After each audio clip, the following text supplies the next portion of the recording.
We gather today with gratitude, appreciation, and respect. I want to begin by acknowledging the Native American nations whose land we span. We recognize their history, their continued commitment to our community and the land in which we settle. We value our diverse community and honor our differences, as well as what we have in common, and choose to let that be what unites us today and tomorrow. I'm going to hand it over to Sandra. Okay, thank you. Hi, I'm Sandra Chapman. I'm from Mariposa. I'm with the Southern Sierra Nevada tribe. And when we talk about land acknowledgement, we talk about land acknowledgement. But the one thing that I want everybody to know is that when you're walking on this land, who were the first people who were there? Who were the people? You know, yes, the land is here and we're all here to preserve it, to take care of it for, like we say, the seventh generations, but make sure that you know whose land you're on. So we've had some things go on with our, down in Mariposa with this land acknowledgement too. So we are, you know, more concerned about that, you know, about acknowledging the people. And it's because it's the people that were there, you know, the first stewards of the land. So that's, thank you. Absolutely. Thank you, Sandra.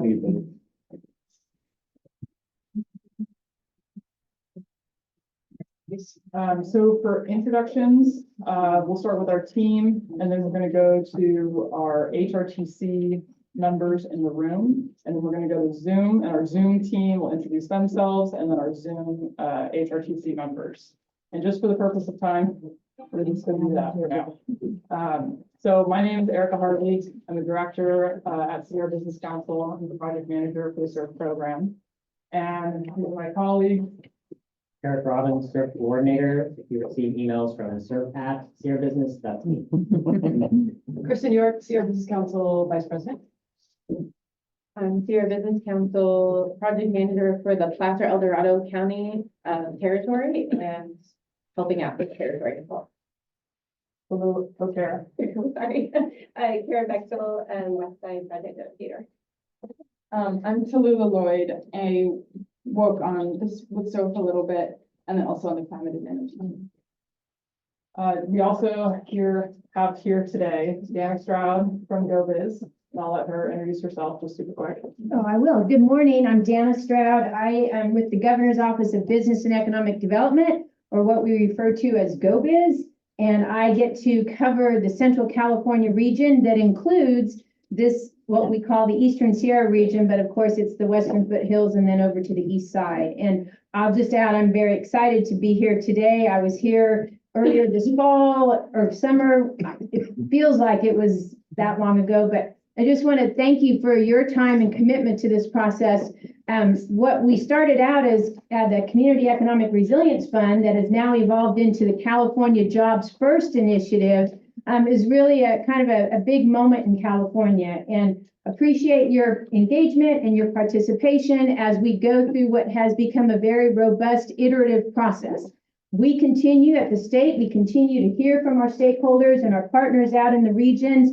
This process continues to evolve, so we appreciate that you're along with us on this.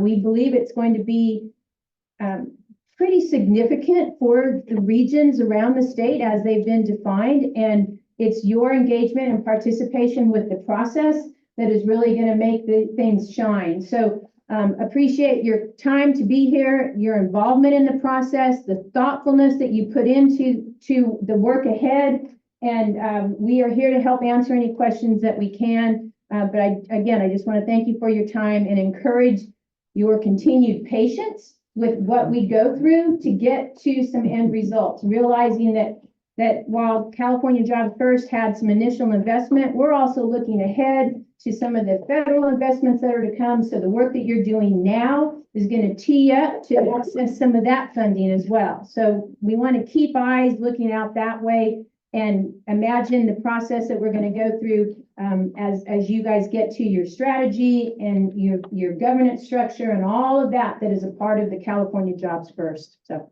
thank you for your commitment and your time. And I think it's just really exciting for a region like the Sierra to have this level of engagement and participation. And those on the camera or over on the east side, same to you. I appreciate your time and energy on this. So thank you very much. Thank you, Dana. And then we also have our local partners here, Mother Lode.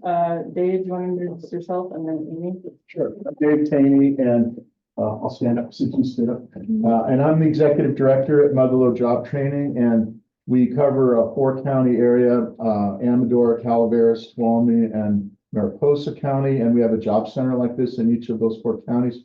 We work with businesses to understand their needs for in-demand occupations and the appropriate skill levels, and then we work with our partners to train job seekers to meet those needs. And I'm also the director of the 5-county Economic Development District, Central Sierra Economic Development District. And that's an EDA sanctioned district that covers the entire region. So welcome everyone to our house. Appreciate it. Amy and James. I'm Amy Frost, Deputy Director here at Mother Lode Job Training. Also part of the Workforce Education Training Subcommittee. Good morning, everyone. My name is James Hansen, Center Manager, Mother Lode Job Training, Tuolumne. Thank you. And then Barbara, you'll kick us off with the HRTC introduction. So Hi, I'm Barbara Hayes. I'm the Chief Economic Development Officer at Rural County Representatives of California, otherwise known as RCRC, and I am your non-voting chair for HRTC. and then we'll go around the room this way. So as the HRTC members, we'll go 1, 2, 3, 4, and then 5.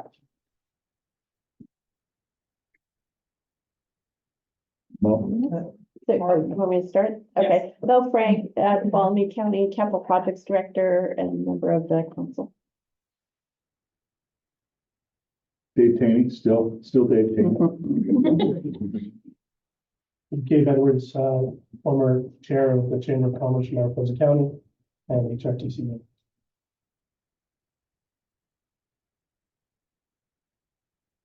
Sarah? Oh, I was looking around to see who was next. Sandra Chapman, I'm with the Southern Sierra Miwok Nation, Mariposa County, and I'm the, well, I said the chair, so I'm the chairperson.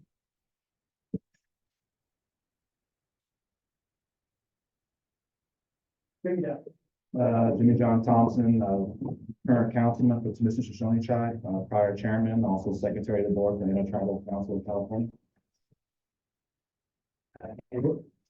I'm Andrew Gardner. I'm the Career and Technical Education Coordinator for the Amador County Unified School District. Representing Amador County.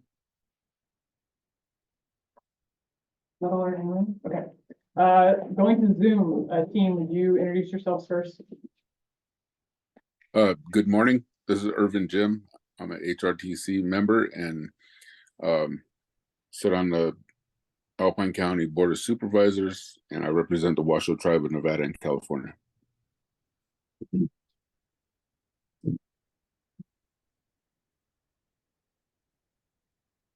Did you guys get that? Yes. Thank you. Everybody got quiet. I was like, what?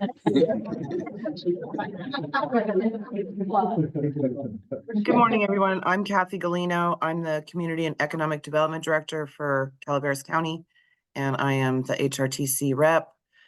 And I'm sorry, but I have a conflict in a few minutes and we'll need to leave the meeting, but want to rejoin if that's okay.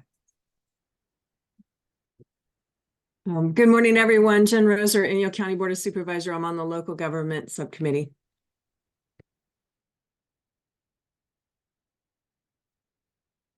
Good morning, everyone. Mark Schwartz. I'm a bike advocate from Markleyville, representing California Alps Cycling and also the Mother Lode Bike Coalition. Happy Friday, all.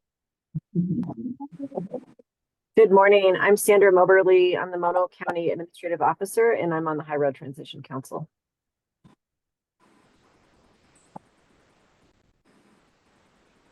Good morning, everyone. Jose Garcia, City Bishop Mayor, HRTC voting member.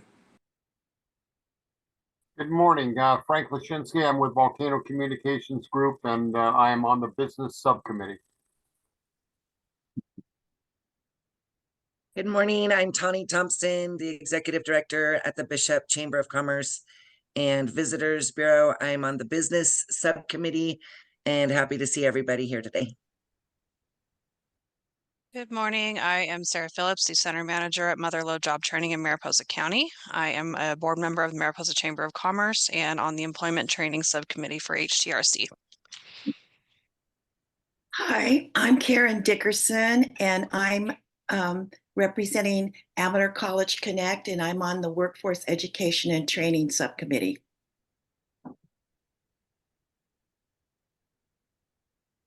Hi, everyone. I'm Linda Salcedo, District 5, Mono County Supervisor, and I'm on the Local Government Committee. Thanks. I'm David Griffith, Alpine County Supervisor on the Local Government Committee. Good morning, everyone. I'm John Tillman. I'm on the Workforce Education Training Subcommittee. I'm an alternate there. And I also represent Amador Community College Foundation. Good morning. I'm Grisel Ortiz. I'm the Equity and Diversity Coordinator for Inyo County, and I'm also a member of HRTC.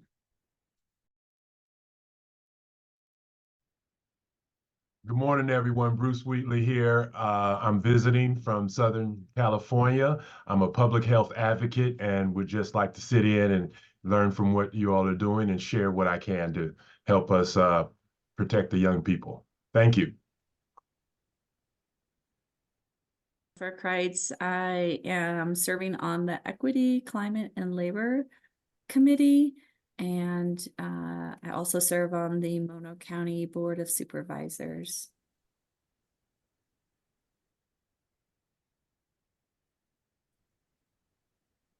This is Rosemary Smallcomb. I'm a District 1 County Supervisor in Mariposa County, and I serve on the Local Government Subcommittee. Jaron Brandon, District 5 County Supervisor in Tuolumne County, and I serve on the Public Committee as well. Elaine Kabala. I'm with the Eastern Sierra Council of Governments, and I serve on the Project Subcommittee. Hi, this is John Wentworth with MLTPA. I also serve on the Project Subcommittee. Hi, this is Cindy Chen, and I'm with the University of California Cooperative Extension, and I serve on the Equity, Labor, and Climate Subcommittee. Good morning, everybody. JT Chevalier, Economic Development Director, Public Information Officer for Alpine County, and serve on the Economic Development Subcommittee.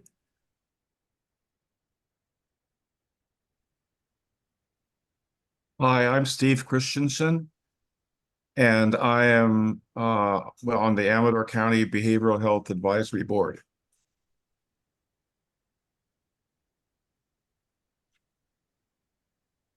Hi, everybody. I'm Robin Bolser. Robin Bolser, small business owner in Inyo County on the Business Subcommittee. Hi, Jane Freeman, Alpine County.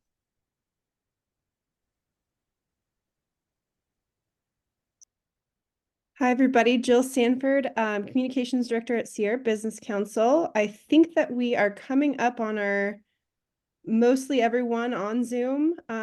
If you haven't introduced yourself, let me know, but I think that's mostly the crew here. Meryl Picard, Tribal Chairwoman for the Bishop Paiute Tribe, HRTC member. Hi, good morning. Laura Beardsley. I'm the Executive Director at White Bark Institute. Good morning, Good morning.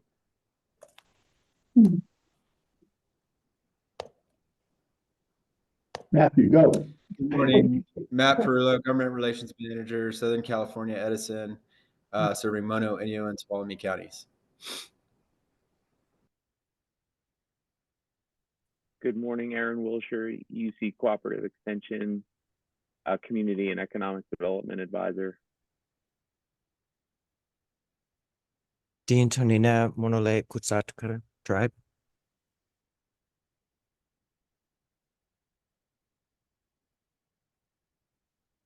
Oh, this is clean.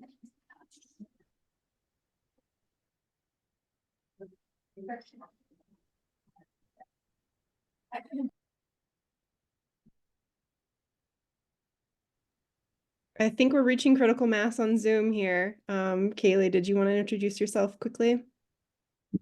Yep, thanks everyone. Kaylee Reynolds, facilitate the project subcommittee, and with Jill facilitating the Zoom side of this meeting.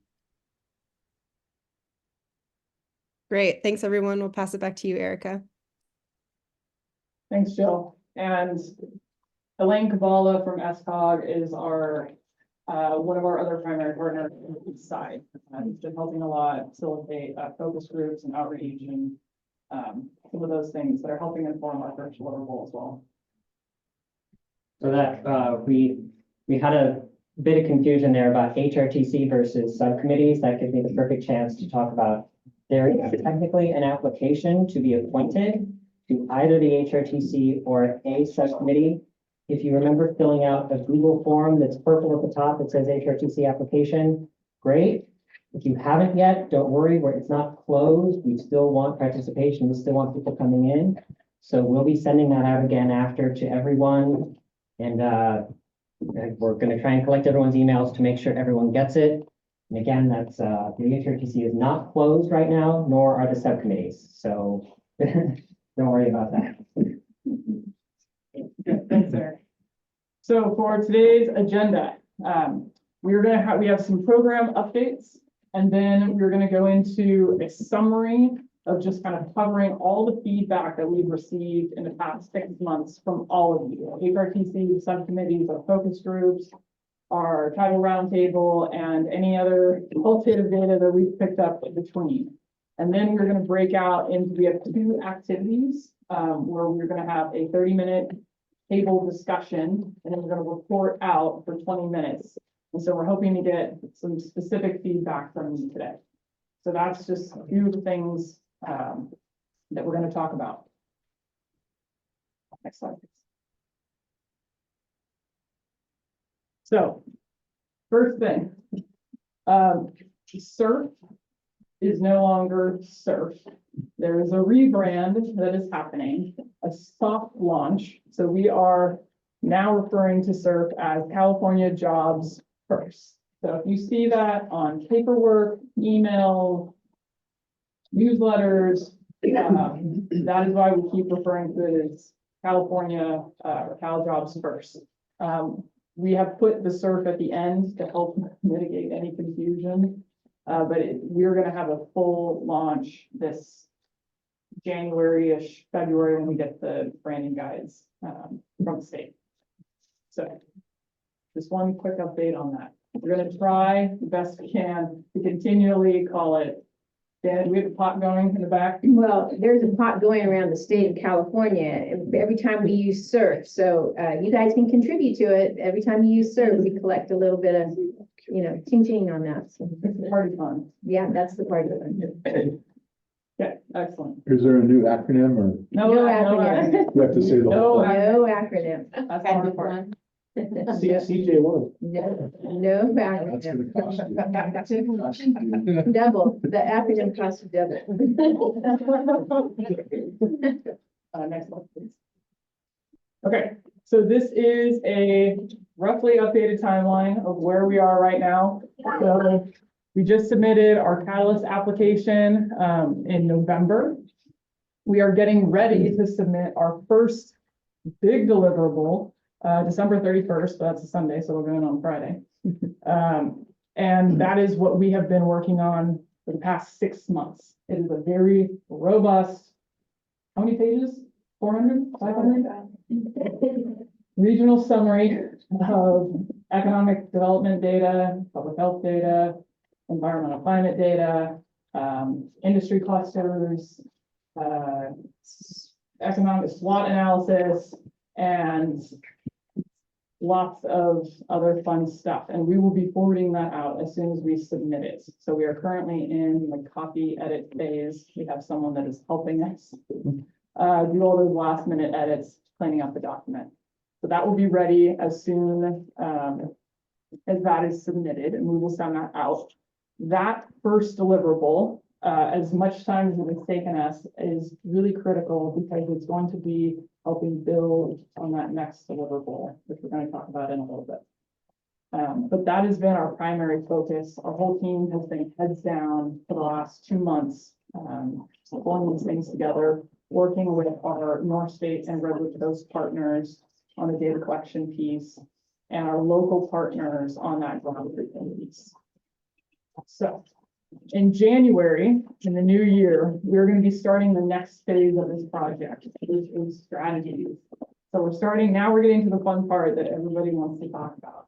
Is not just projects, but how are we going to implement these projects? So that is where we are going right now. So the next few months is going to be heavy strategic planning, and that is all based on feedback that we have received from all of you. And then we're going to be working heavily in the project ID process, coming up with that criteria. And then that second deliverable, the strategic plan for our region, is going to be due in June of this next year. We are hoping in May to get that Catalyst Award announcement, but we don't know when the actual contract and the money will come through. So we're saying we're shooting for summer, but that could change.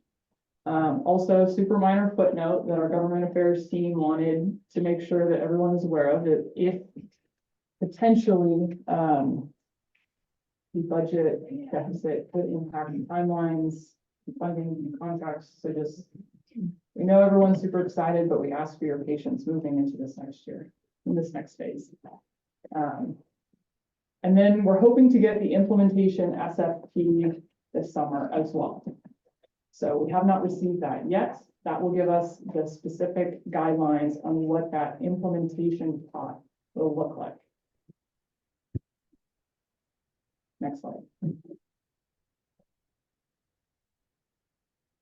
Okay. So for the Catalyst pre-development application, like I said, that was submitted. Just a couple clarifying things on that. There were no projects required to go into that application. So that is why, even though we've been asking for you to submit projects, we have that Google form where we've asked everyone to send in projects. They were not due in November. We still have time to work on it. We have a year since we launched to spend time to work on that. That budget was strictly for our regional convener and fiscal agents operating costs. So there was no regional budget that went into that. It was a very simple application. There was 5 questions, 500 words a piece. I think we sent it out afterward. If anyone has specific questions on that, more than happy to answer.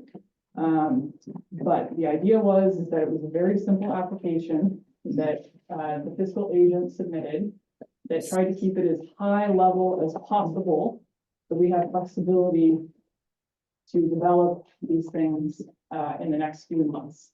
So that was the idea around it. I know it was a little bit of a confusing process application. That terminology was a little stressful for everyone, but there's still time. No one's missed out. We just want to make sure that everybody knows that. And then, yeah, talked about regional summary report, and then we're getting ready to go into that regional strategy report. Next slide. So this next deliverable is really going to be focused on a regional vision and goals for the Eastern Sierra. And so it's really critical that, you know, one, we do this on our own and we develop that regional strategy that's going to really be informing this process moving forward, because that's what's going to help us identify and prioritize projects moving forward. So without that regional steps, that regional strategy, the projects coming in are a little bit like a scatter plot. And so what we want to do, and this is the feedback that we've gotten from all of you, is how can we best aggregate these projects and make them more effective and impactful moving forward. Because the Catalyst funds that are coming through, that is guaranteed, to our knowledge anyway. But we don't know what the implementation process is going to look like. So that is, we are unsure, we are not guaranteed funding. So that's why this regional strategy is going to be so critical in that process before we can get to the project maybe. Next slide. And this, we're going to address the elephant in the room.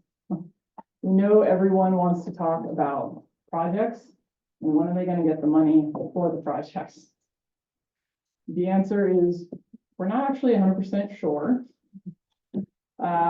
Like I said, we're hoping to get the award in May. That's what the timeline has said. But as the first round of contracts showed us, we didn't get our contract for 7 months.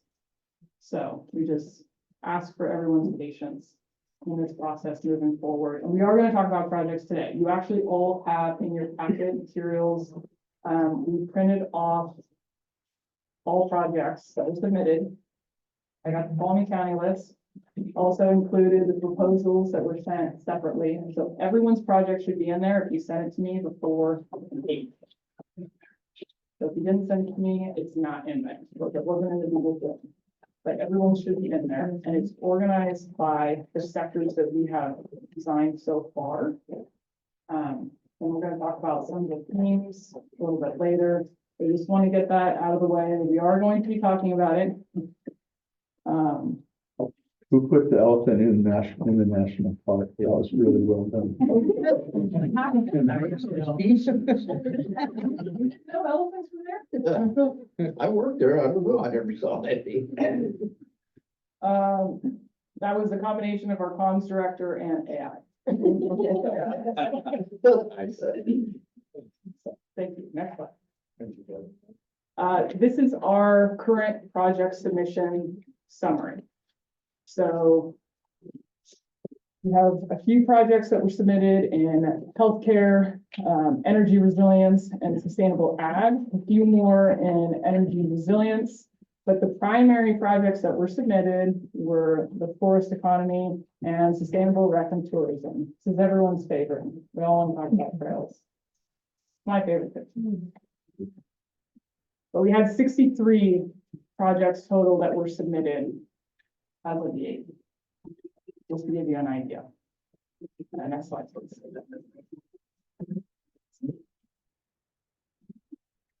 So subcommittees have been meeting once every 2 months on the same months as the HRTC. We initially picked that once every 2 months schedule because we heard about capacity issues. Our region is so massive, it's hard to get everyone into the same room and the same Zoom room. But one of the things we've been hearing from everyone is that they actually want more chances to network, to strategize, to talk, to kind of plan at this regional level. And so what those chances look like going forward is one of the discussion items later is what do people actually want to see? What do they want to talk about? Also, like the project identification subcommittee and my subcommittee, the equity climate labor committee, we started touching on project vetting criteria. Business committee talked about how to look at projects that were submitted, how we can kind of elevate them to more regional levels. And in general, we've all been talking about aligning with existing governmental initiatives. That's been the subcommittee so far this month. Next slide, please. Eric? Yes. Speak up. Okay. And again, for review, these are the SURF goals. Most of you have seen these so far. By now, equity, inclusion, transparency, sustainability, and impact. I think we can all agree with the goals on a broad level. It's a question of how to make our projects actually fit them all. That's part of the plan. Next slide.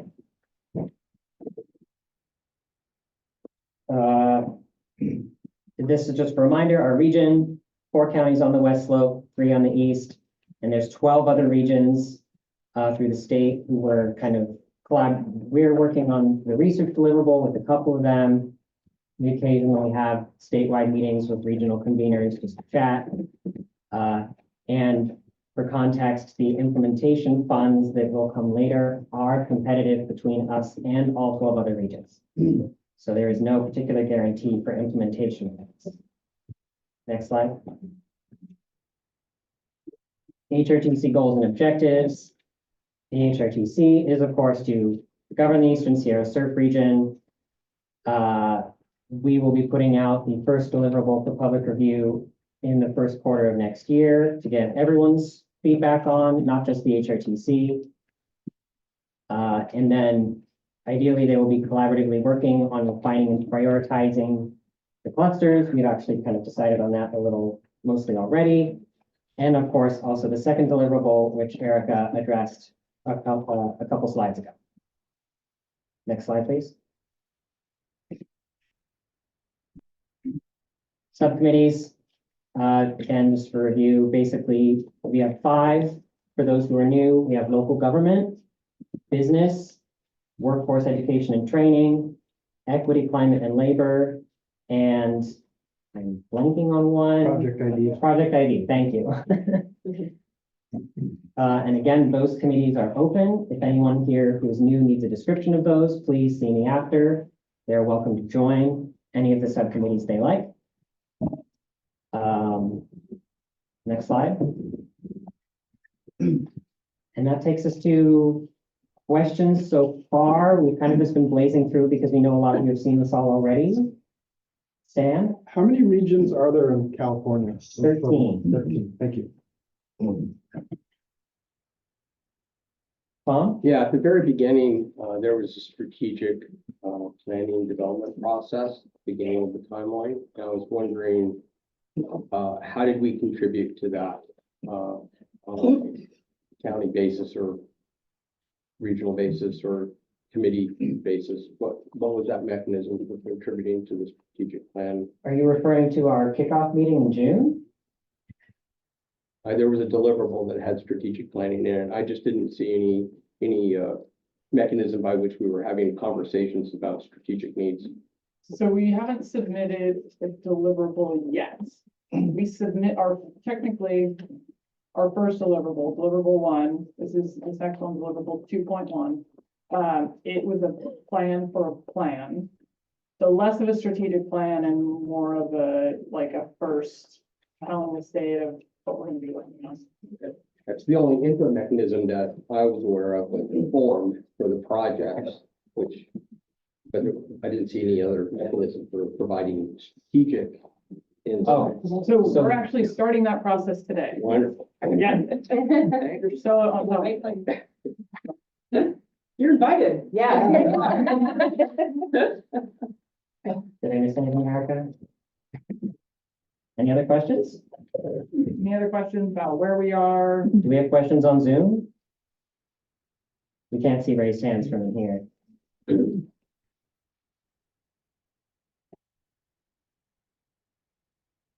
I have a question. It's actually just something I want everybody to know. I know the answer. So we've heard deliverable, we heard that word, and what does that mean? There's deliverable 1 and deliverable 2. Deliverable is what we are obligated to deliver to the state of California for this process. And number 1 is the research that we spent 6 months doing, and it's around economic, demographic, public health, environmental, the SWOT, labor analysis, industry sector. The whole team you see here and on the screen has been working on that. It is nearly done. It's with a copy editor, and you will all have a chance to review that. And it can be edited. The important piece of that is that informs the next section, the strategic planning, because we have to start with the data.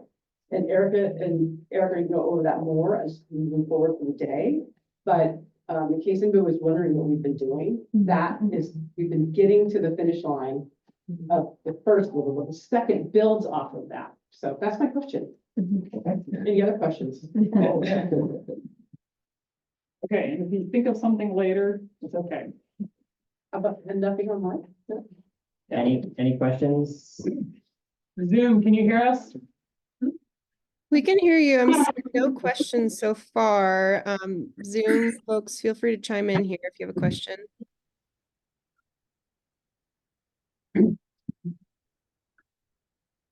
I do want to say though, for the room, it is when you have the crosstalk across the room, there's a delay on our end. So I think we might have missed some of that discussion around projects. If maybe a recap of that, because it was a little hard. We heard Kristen well, but the back and forth as the mics are moving around the room is a little tricky for us.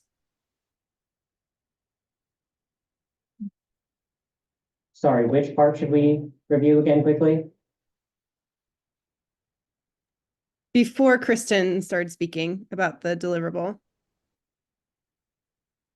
Already forgotten what I was talking about.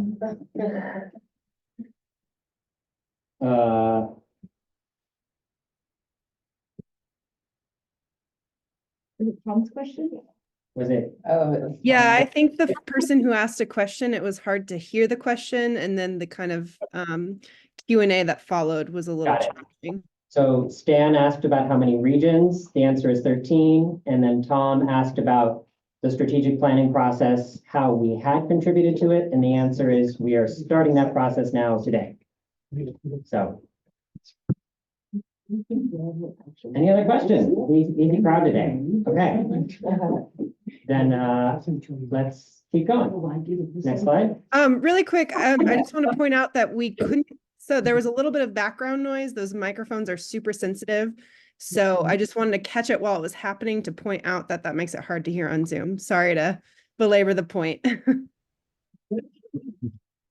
So disinvested communities, the state's definition of disinvested communities is pretty narrow. They gave us leeway to define it for ourselves and kind of expand upon that. If you were here in June and August, you'll remember having some brainstorming sessions about this. This is what we have landed on right now. It should be in the packet. It's what we are turning in our regional summary. And we've tried to make it very, very broad, describing the various ways in which our rural communities struggle to have access to things like services, functioning infrastructure, how various specific populations are left out of the system, left out of planning processes. So this is what we've arrived on after a lot of feedback already. Does anyone, sorry. Next slide, please. Oh, sorry. And this is relevant because once we get to the point of approving actual projects, we will need to prove that any given project benefits a disinvested community. That is part of one of the very specific goals of the CERT program from the state level. I think we have some hands up on Zoom. Is it up?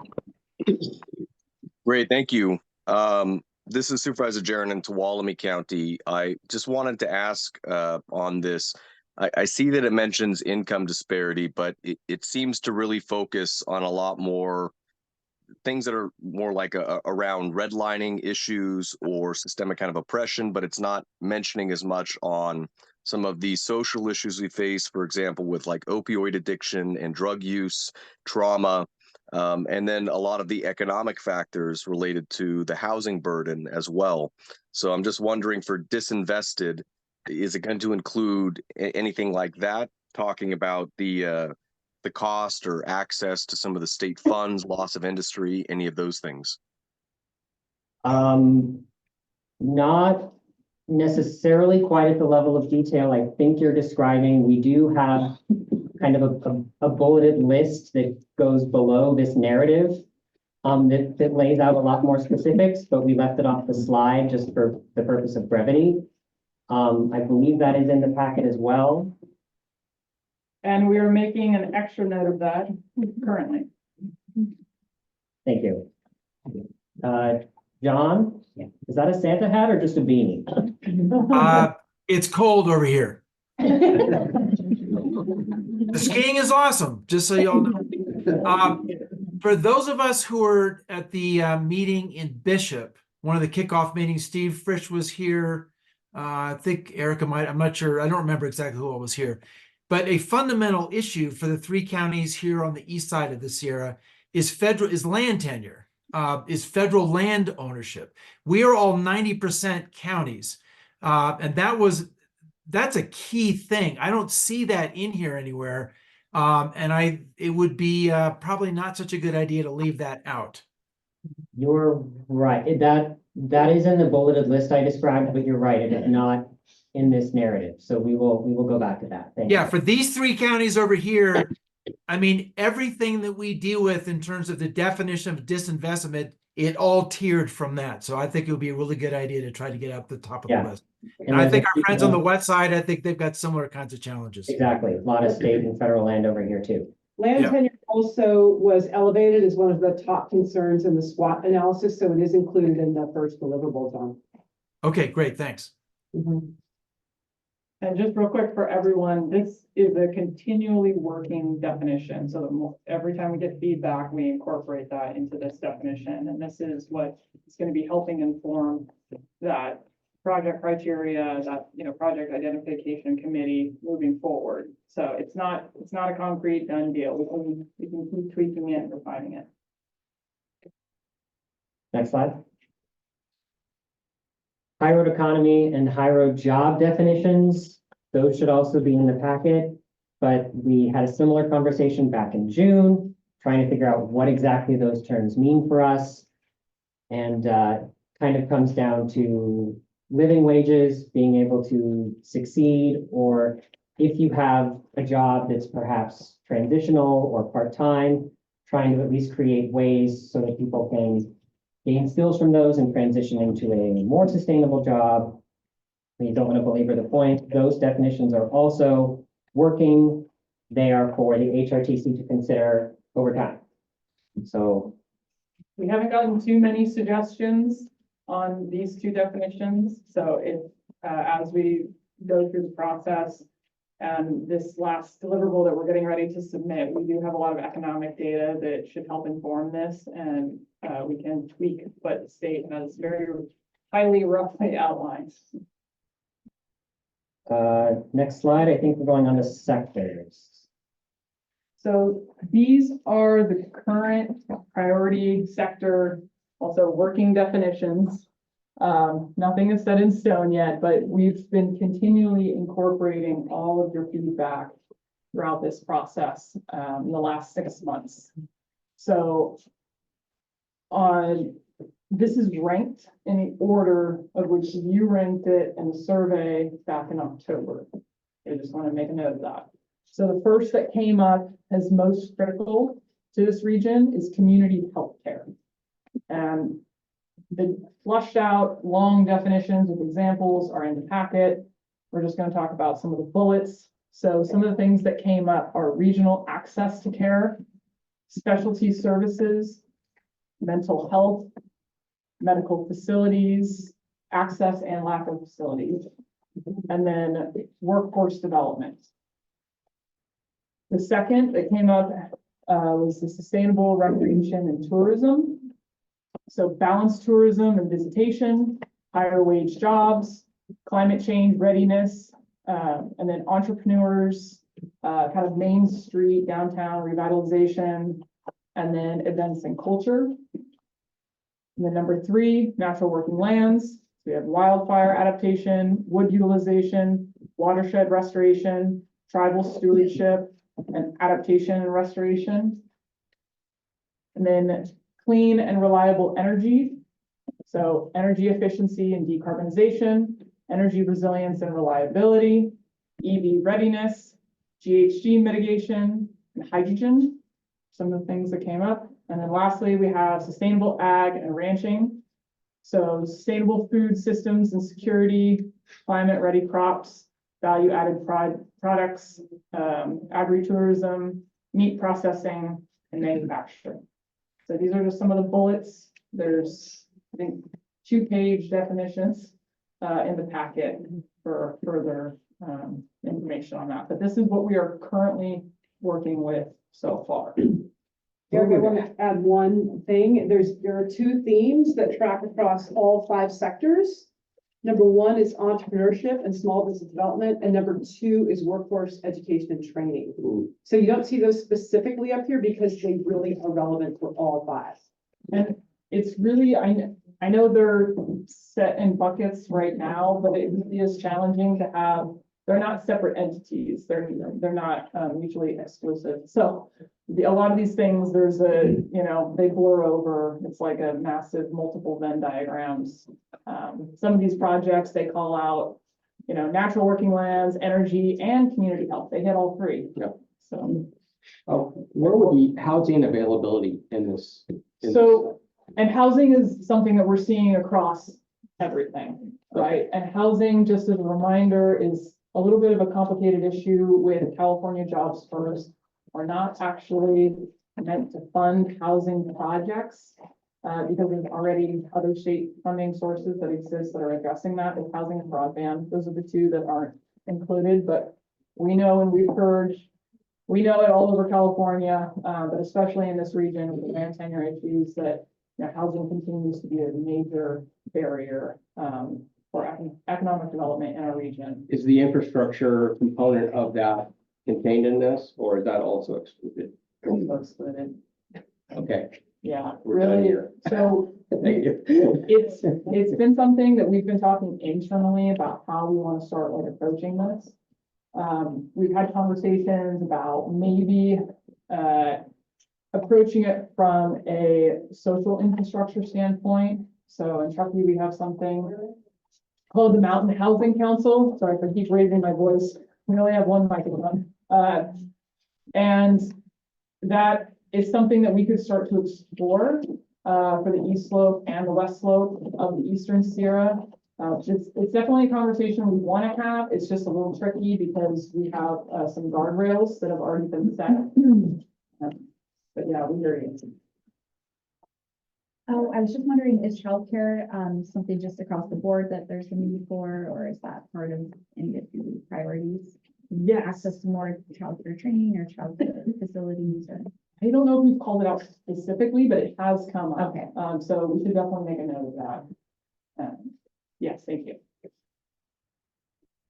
Yeah, and so I think that, to the housing question and the childcare question, that there's an opportunity for where we can align and build in that strategy, like on the capacity building bucket. Because I don't think there will be a prohibition on capacity building support for those organizations that are advocating for that, or they can, and I saw a couple projects in this list that would be aligned with that. Is that something that, that's fair game? I Right? think It's that's not- definitely something that falls into capacity. Absolutely. yeah, to argue with childcare that could give access to, half the workforce that could work and not have to be home if they don't want to be home. Absolutely. So because this is a subject that keeps coming up, when you say guardrails have been put up about housing, I understand where that's coming from, but has the state stated that specifically, or has it been said in meetings that don't add this on there? It's actually called out in the SFP that housing and broadband are not covered because there's other major funding sources. That's that, and they say it repeatedly. I know Danny just walked out. She had to step out, but yes, it's a constant battle that we're trying, as like I said, the state has said that there's nothing necessarily against an infrastructure, like a social soft capacity building aspect that we could start addressing or building into these projects. But it's definitely a hard no on the infrastructure, like the physical necessities. So would it be an accurate statement to say a lot of this work and what we're doing is to train and educate people to be industry leaders in the housing industry, right? So we are going to train people in construction, sustainable building practices, and so they can then enter the housing workforce and contribute to the housing progress. Good question. That could be other regions, adjacent regions are talking about that's emerging, particularly in Sacramento with the trades, like how we train the trades up, so that it's something we could work into this. But I just want everybody in the room and on Zoom to think systemically and really big picture. So obviously, we can't have a healthy economy without housing or the social services like childcare, right? So we will include in our plan something about this. In fact, it's called out in the SWOT. It's talked about ad nauseum in our research and our first deliverable. What we will likely do is look for full-on systemic solutions. So, for example, James brought up one. Sorry to put you on the spot. He had this great idea yesterday, with their forestry program, what they do, where the forestry program, which is on the front page of the newspaper today, by the way, they just graduated their first class. So they provide, I'm gonna let James say it. 1 second, I was being asked like 3 different things by 3 different I know. people. Firefield reduction work. Okay, here's a newspaper. Yeah. Workforce induction. So this is the first graduating class. Yeah. And they very specific curriculum around forestry stewardship, firefighting, etc. But they have the education, they have housing as well for the student. Yeah. And there was a third thing. So what? Oh, is it work? Yeah, so the goal of this program takes into consideration the full needs of the participants so that we can ensure their success in the program, right? So from basic needs like such as housing, right? Being able to make it to the training, right? Transportation is a huge issue. If you have everything centrally located, for instance, out of Columbia College, you have the students staying in the student dorms, you have them attending the training on the campus, and they're completing the work experience on the campus as well. So they're also earning a wage while they're currently in that training, right? But the thing about looking at this systemically and looking at this as a model for plug and play for other areas that could have similar training, right? And so you could apply this regionally, and if you can identify housing within another area. So let's say we looked at, let's say, the east side, right? You have a tourist economy, you have, the city of Mammoth and a lot of temporary housing there, right? If you created some sort of CTE program there during the off season while this housing is currently available, you could emulate these similar programs across the board, right? And so when we think systemically, we think across that barrier of the Sierra Nevada, right? We can then increase our chances of being able to implement these types of programs across the region and serve all 7 counties at the same time. It just takes a lot of strategic planning to make that happen. And it takes a lot of intricate partnership to make that happen. And so those are the types of things that I think we should focus on. Yeah, that's perfect. Thank you. And thinking a little bit outside the box, tapping into where are those empty, how can we solve solutions around healthcare and all these sectors or trades. The other thing is you keep talking about CTE, which is vitally important. There are so many of the younger generation, like, I don't want $100,000 in student debt, and I don't want to spend 4 or 6 or 8 years in college. I want to get to work. And how can we address those issues? So all of these sectors and construction trades for sure have these really intensive training programs. So this is what we want to be thinking about as a group. Does that make sense? Okay. We're not going to exclude housing or childcare. It's already in our research. It's just that it's not an eligible for funding under catalyst or implementation. However, there are other funding sources coming, and our team is committed to tracking those other funding so we can get some of these things done. Yeah. And other creative ways to address it. So if you've got an idea, feel free to email us. I think we have a couple questions on Zoom. I was told to not do the chat, but there's the chat.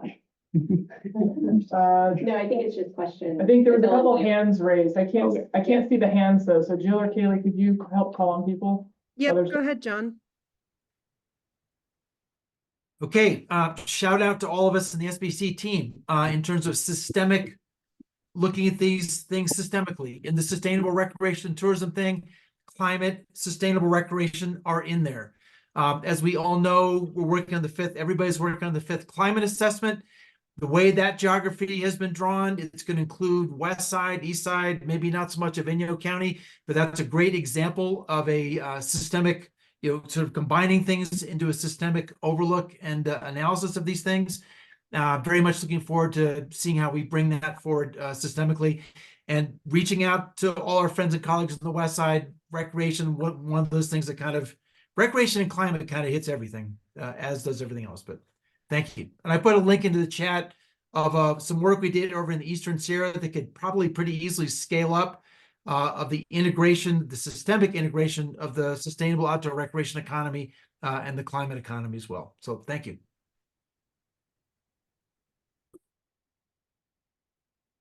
Yeah, I got a question real quick. JT Chevalier, Economic Development Director, Alpine County. I just wanted to make sure that the sun hasn't set yet on the SURF project identification forms and we could still potentially submit those.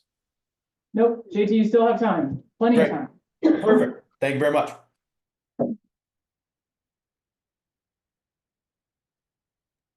And I'll read Steve Christensen's question in the chat. What can HRTC/SURF funds be used for? Could you specify a little bit more?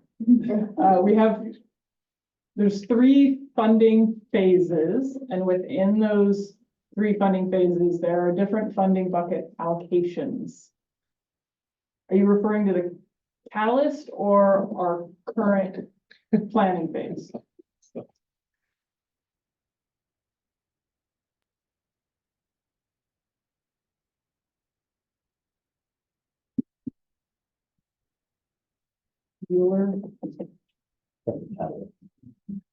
Steve, feel free to come off mute if you would like to chime in.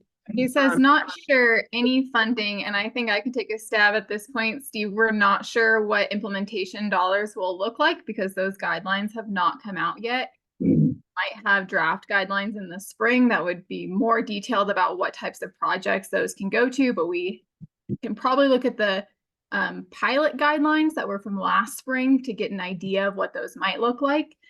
And then for Catalyst, I can send you that SFP, and that has more detailed description of how the 9 million project funds for the Catalyst portion can be spent. And most of it is pre-development, so planning phase, capacity building, feasibility studies type of projects, but I can send you that detail from the Catalyst SFP. Well, also as part of our follow-up materials, we collect all the questions that were asked and we would send out an FAQ afterward, so.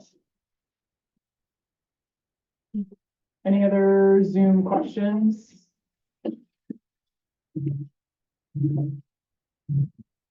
Okay, ready to move on?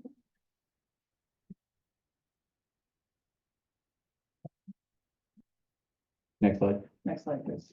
Thank you. So you all took the Mentee survey back in October. And this is just a really quick summary, some takeaways from that feedback. So we asked your thoughts about how these 5 priority sectors should advance our goals. And a lot of this is taken verbatim, just FYI. So, there was an ask for collaboration across sectors. So that will come in the strategic planning phase. Leveraging other sector funds, because keep in mind, Catalyst or any California Jobs First funding is not meant to fund a project 100%. So there should be some sort of existing funding happening already. Designing projects with multi-benefits. So if it's a recreation project, maybe there's a climate and emergency disaster response focus, included in that. So building administrative capacity across the region to help administer grants, apply for grants as they come in. Strategic planning to later prepare for the physical infrastructure projects.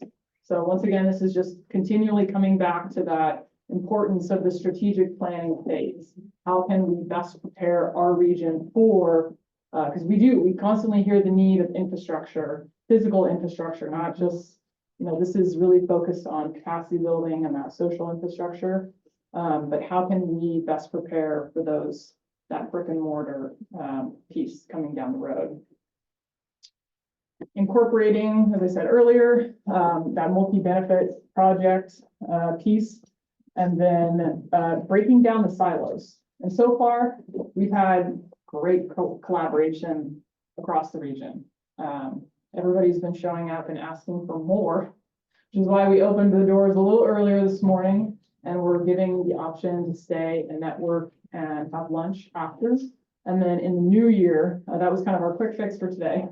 And then going into the meetings this next year, we'll be planning a little bit more in-person collaboration opportunities. So we've heard your feedback on that, and we're currently working on it. And then one of the big things, the main thing that keeps coming up, workforce development and education opportunities that can be leveraged through all the organizations and partnerships. Next slide. So going back to our project summary. So just in thinking about the feedback that we got on priorities for the 9 million project bucket that's coming out of the catalyst. And then these are the projects that have been submitted so far. So just interesting data. The biggest was, or at least that we saw the priority should be, is workforce development. And these are the number of responses. And then project planning, strategic planning, some sort of funding mechanisms, and then building capacity and sustainability in the region. So just kind of an interesting tidbit, how submissions that we've seen so far. Next slide. So this is a further breakdown of those projects, those 63 submitted projects. So we only had 5 projects so far submitted in healthcare, even though it was considered highest priority for the region. Like I said, not good or bad, just interesting. 25 projects in rec and tourism. Oh, and the themes. So for healthcare, the focus was workforce, training facilities, and like a collaborative. And then for sustainable rec and tourism, we have parks, access, capacity, pre-development activities. There was a lot of call out for CEQA, feasibility analysis, those sort of things. And then for working lands, we had 16 projects submitted. Some of it was around social infrastructure, workforce development pipelines, training, and more pre-development activities. So we're seeing trends across kind of all the sectors here, as Kristen mentioned earlier. So for renewable energy, we had 7 projects submitted that are really focused on planning, pre-development, and some physical infrastructure, which we will definitely be including in that regional plan, but not necessarily catalyst qualifying right now. And then agriculture, we had 4 projects submitted that focused on more pre-development activities, designing programs, and infrastructure again. And then it's other, but it's really education. And then there was a funding mechanism project that was submitted as well. So might need 6 sectors. Yes, Steve. I have a question and a comment. So my question is, are all these projects similar in scope and magnitude? Because I don't think we're counting the number of projects as an indication of the priorities in our area. And I would also argue that we're looking for gold nuggets. Could have 5 gold nuggets in one area and 25, cow pies in another area. So, they're not necessarily comparable.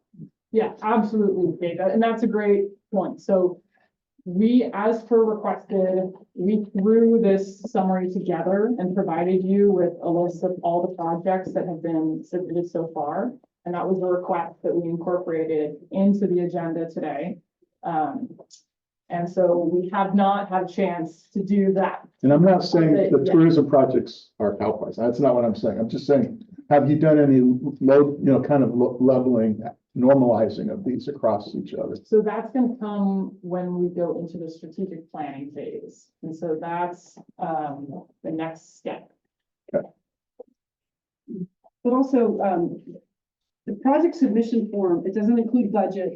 Yeah. It doesn't include collaborative partners, et cetera, et cetera. Some of the work we'll start on today is maybe trying to identify synergies and how these projects could become much more impactful for the region when working together. Yeah, and just another point, we have not asked for official proposals. There is no application process for these projects.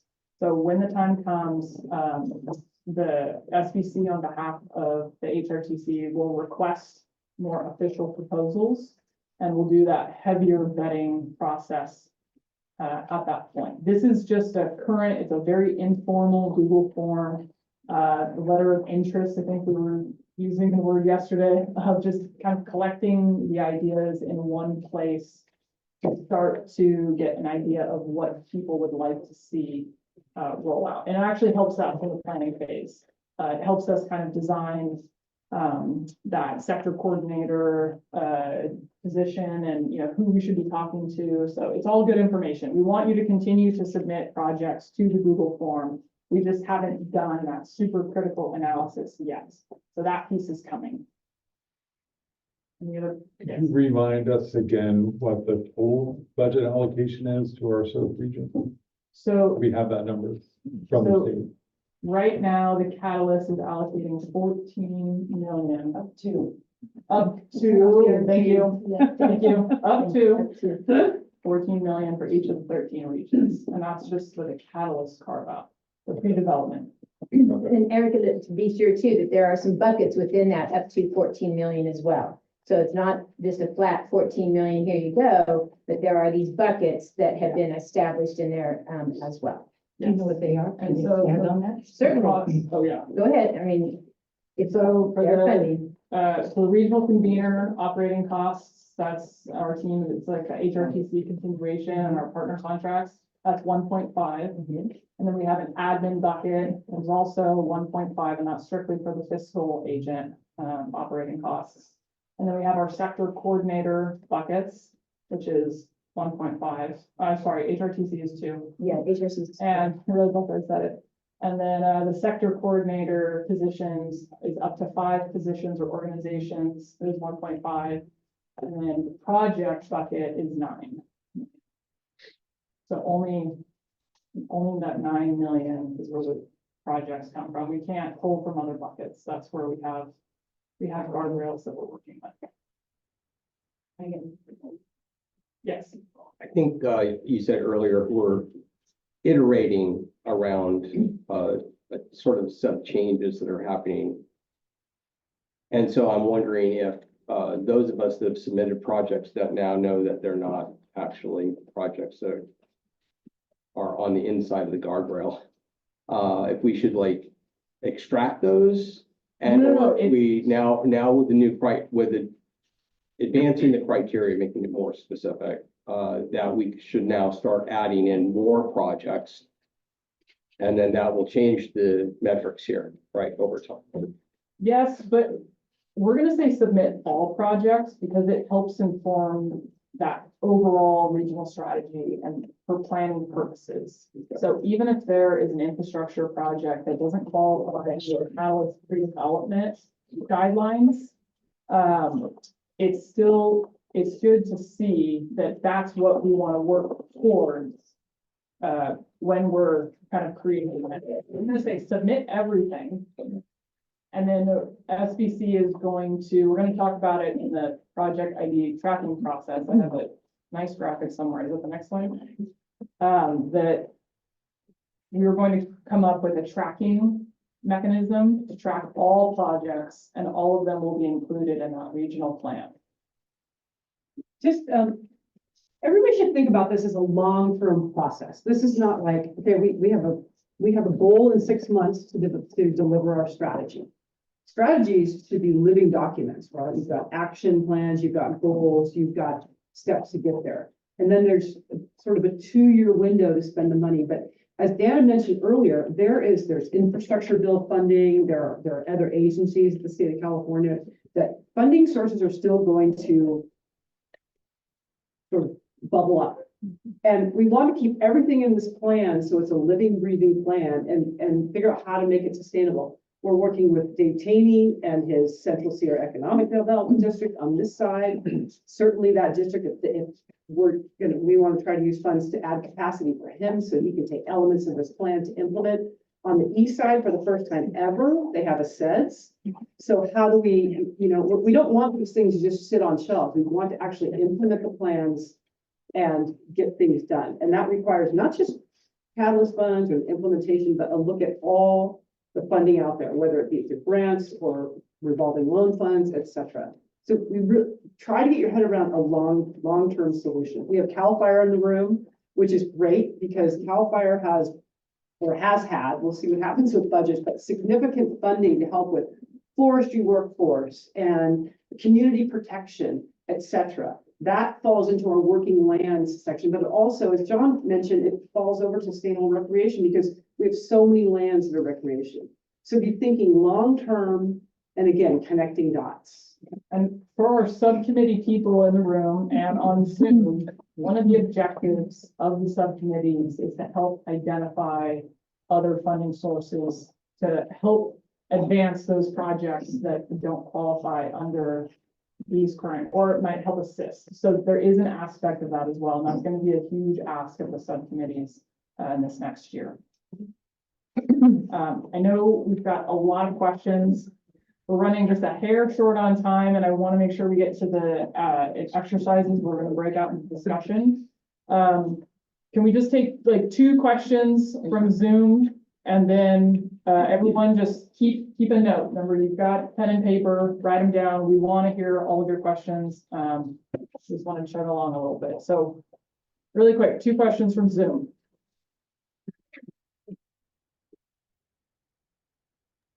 John, take your lead.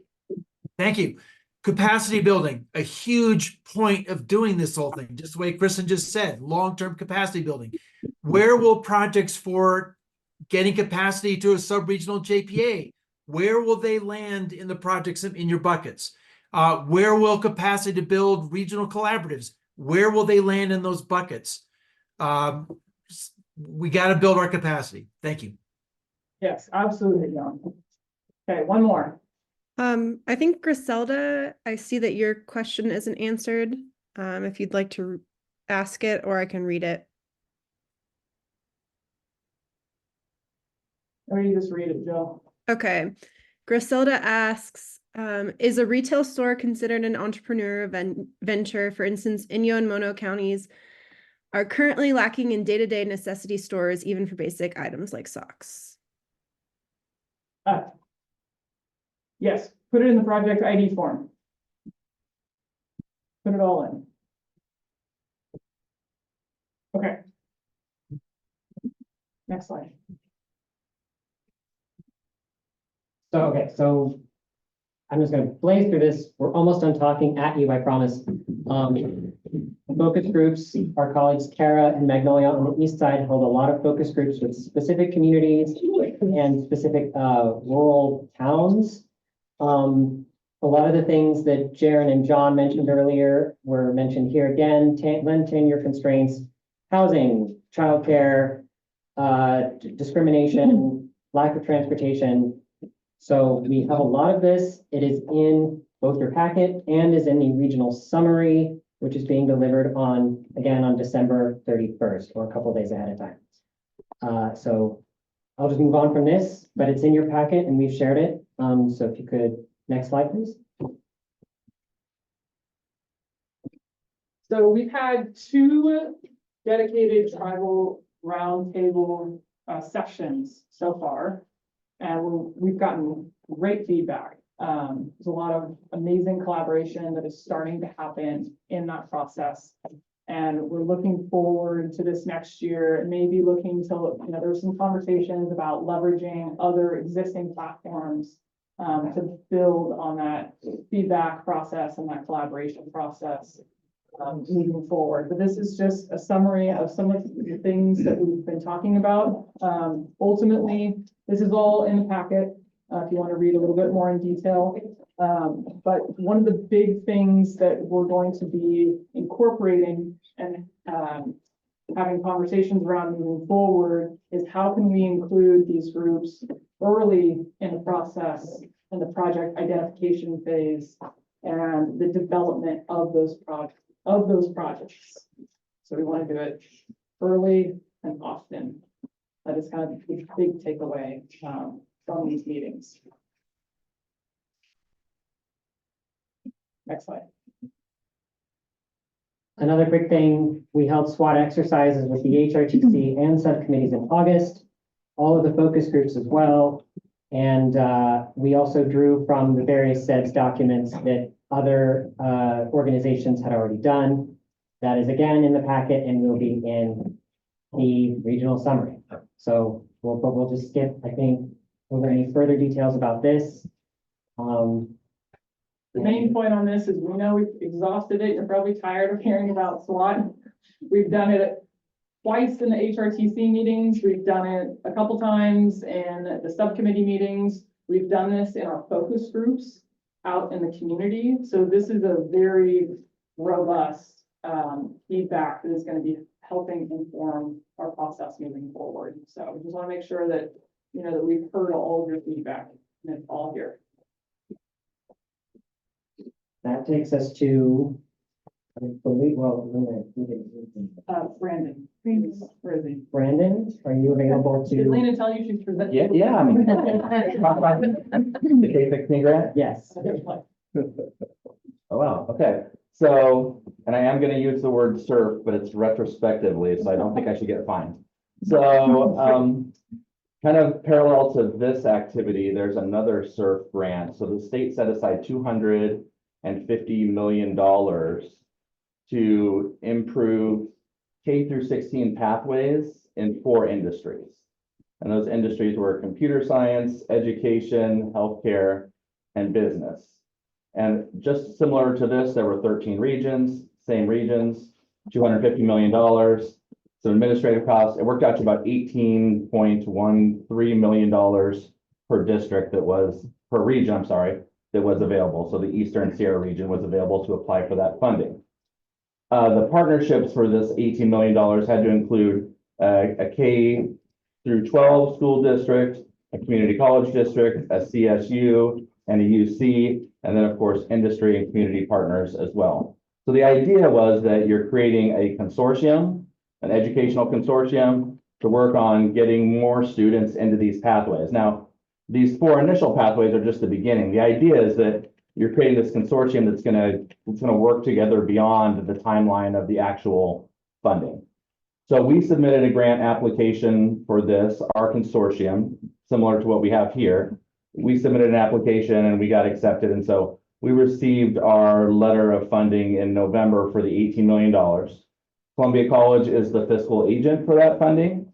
And we just this week started sending out our applications for subawards for members of the project. So right now, if an organization is interested in applying for some of the money, and oh, I should back up. We did not select business as one of the 4. We had to select at least 2. We selected 3. So it's computer science, engineering, healthcare, and education are the ones that we selected that we're working on. So yeah, I know there's so much money to go around. I know. So in those areas, if you have a project that you want to do, you can submit for funding, and I can submit those. I don't know, Dave, I can send your way, or Eric, or someone else's way, so that they can. I may have already sent to you previously, so you could share those. Those applications are up to $350,000, and those are available right now. And the first review is going to be, I think, January 29th for those.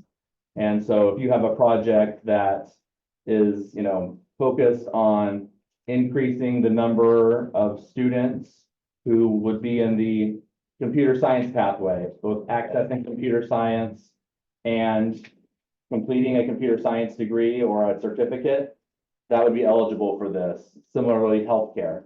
And so, yeah, maybe I'll just take questions. That might be easier. Yeah. Not really a question, but the Mariposa County Educational Bridge Foundation would like to talk with you. Oh, yeah, absolutely. And then to add on to. Yeah, please, Mary. Mary's been heavily involved in it.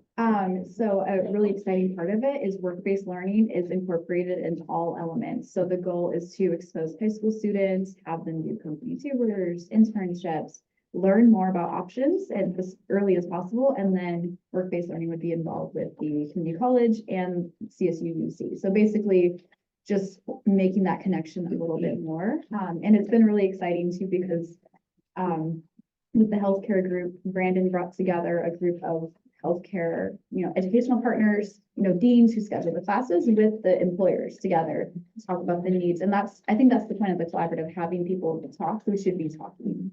So there's more alignment. So it's really exciting. Yeah, thank you, Mary. That's great. Other questions? And so to Mary's point, for example, Calaveras County, Calaveras High School has a program where they do healthcare education, healthcare career pathways. They have a lot of students that do 75 hours of work experience through us as part of that. Sonora High has the CNA program that Tyler has been very generous in supporting and getting lifted, and feels like we're getting some momentum on that. And so those high school students are getting work experience at Adventist in that program. And so again, as we talked about earlier, in terms of building sustainable structures, these are things that could be replicated, I think, across other regions. Another thing that we're working on here in this county is more not-for-credit education as well, especially as we develop our credit programs. And, you know, not every one of the 7 counties, well, none of the other 7 counties actually host an actual community college in them. So I think that's an area that's of a lot of interest to these other counties that are interested in healthcare. It's like, well, you know, we want to do healthcare education. It's difficult here because we don't have a community college. They can't drive out to Columbia College and do our patient access program or our CNA program or whatnot. But there's a lot of other opportunities because we can do contract work with these. So we're offering phlebotomy up here starting February 23rd, and that's a contract that we're doing where we're doing the class up here, but it's through contract education. CNA, MA, the pharmacy tech, those types of things similarly. So as part of the grant, that's something else you could set up. You could be like, hey, here's a real need we have. We can't do it ourselves, but we want to do a contract with Cal Regional or Tyler. I know there's some other groups you contract with, and I can never remember the name of them to do MA. COPE and then California Prep College. So there's other agencies that can come in, and then we can use those funds to fund those types of things. You can develop your workforce. And then and I'm sorry, I'm going on here, but even a third method would be, okay, we don't have enough students to do perhaps a course in phlebotomy or pharmacy tech, but we're gonna provide vouchers for our students to do Cal Regional or one of the online programs, and requesting that funding to be like, hey, we're gonna provide, you know, 40 waivers and they can pick from these things, you know, EKG, phlebotomy, pharmacy tech, you know, and then be able to do that. So we definitely want to partner to make sure that this isn't something that's like, hey, look at that, Tuolumne County, we really want all 7 counties to benefit from this. This is a really, thank you, Brenda. This is so important because as you saw, healthcare emerges as the #1 interest, but it's also, we know, one of the fastest growing and highest paying fields. And it's not just doctors, it's all of the tech, it's everything up the value chain. So when we talk about thinking systemically, this is a perfect example. How can we, you said, you didn't use the word scale, you didn't use another one, but how can we leverage and scale programs? So we know $9 million isn't going to fix everything. It's the tip of the iceberg, but how can we tap into these other programs and the technology and the knowledge that's already there and leverage to achieve our goals? I think it's really important to highlight, though, that each of those regions, the hospitals and those healthcare hubs in each of those communities have to be really engaged. So John Alexander, who's run NACT, super engaged, but I think there's some opportunity to get Amador, Sutter Amador, and Common Spirit in Calaveras, and then John C. Fremont as well, getting engaged in this, since it's the #1 identified priority. Absolutely. And I know in Amador, I know the Amador College Connect people are on there. And that's one of the things that the high school, Amador College Connect, and I think Sutter have started talking together about perhaps doing a similar proposal, like figuring out where the need is there, you know, starting it with health careers exploration in the high school and a work experience component. Then the Amador College Connect would help facilitate the contract classes like the phlebotomy or whatnot and work with. So I think Tyler makes a great point there. It is critical to have those elements kind of working together. Particularly since, especially with healthcare, there's the classroom portion, but the meat of it happens with practical experience in a clinical setting. So you have to have these partners that are willing to step up and participate and be preceptors, et cetera. Yeah, and in terms of the sustainability, I think it's in an area where there's actually a pretty good amount of funding that could be used towards this already, because like adult education programs get state funding and whatnot, but it's really hard for, I'll speak for myself as a dean, you know, we get this funding and so do the local high schools and whatnot, but there isn't really someone to coordinate from each sector. And so, you know, we're being drawn to, okay, I'm working on getting my ESL classes created, my GED, my short-term construction program, all these things. And it's like, we'll think about something in our specific county on a short-term basis with a lot of other, I think one of the things that would be great to come out of these would be like regional director for healthcare workforce, you know, that represents everyone. Because if there's one person who was like constant, and I know you guys are having some regional coordinators and whatnot, but if there was one person who was like, you know what, my focus is really on helping all 7 of these counties get the healthcare education programs they need. And they can leverage there's a lot of different pots that exist even outside of these grants where they could do that. And I feel bad for saying this, but I just don't have the time to be like, focus on healthcare on 7 counties, right? But we could create replicable things with models where it's like, hey, we're gonna do contract ed in 7 counties. This gets to John Wentworth's point about building capacity, and this exactly, because you also have a workforce investment board here that has dollars, so really identifying where all the sources are. Yeah, thank you. We do have a question on Zoom, really quick. Is it Rosemary? Yes, thanks for recognizing me. I really appreciate the conversation that you're having about healthcare training kids up in particular. And I wondered, I've just sort of am touching sort of the edges of a program called the San Joaquin Valley Bachelor of Science to Medical Degree program that includes Mariposa and Madera, and then mostly down into the valley.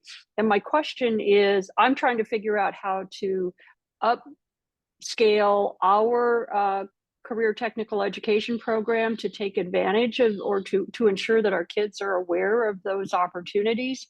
But I guess I'm also wondering, is that same program available elsewhere in our area?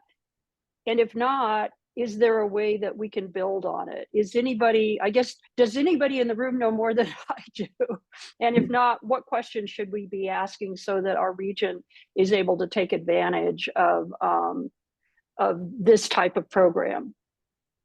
Yeah, and I guess one of the things that's part of our we also have industry specific work groups. And so I can get you added to the healthcare work group. We'll have another meeting in January.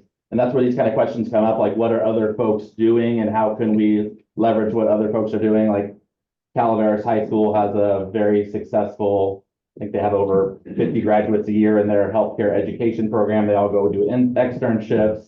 And so I think there's an opportunity there for you to get those questions answered. There's also specifically the high school groups are meeting together for healthcare to talk about what other high schools are doing. So we could get you involved in that. And then when you talk about reaching down into Madera or Merced counties, there's a SURF in the We Will SURF, which is in the Merced, Stanislaus, San Joaquin County, and they're working on healthcare as well. So you'd actually have an opportunity to apply for funds from the Sierra K-16 and say, hey, Mariposa School wants to do this program to get more students aware of these things. But you could also look at the We Will Collaborative as well. Okay, yeah, no, please send me information on that. We actually have a woman who is leading that effort, but unfortunately, it hasn't received the attention it deserves thus far. I think that we will. I think they have a similar project proposal process, and I think it's for $400,000 projects. Okay, great. Any other questions come up? Please write them down. But we're just for the sake of time, we're going to move right along here. Next slide, please. We'll skip the question slide.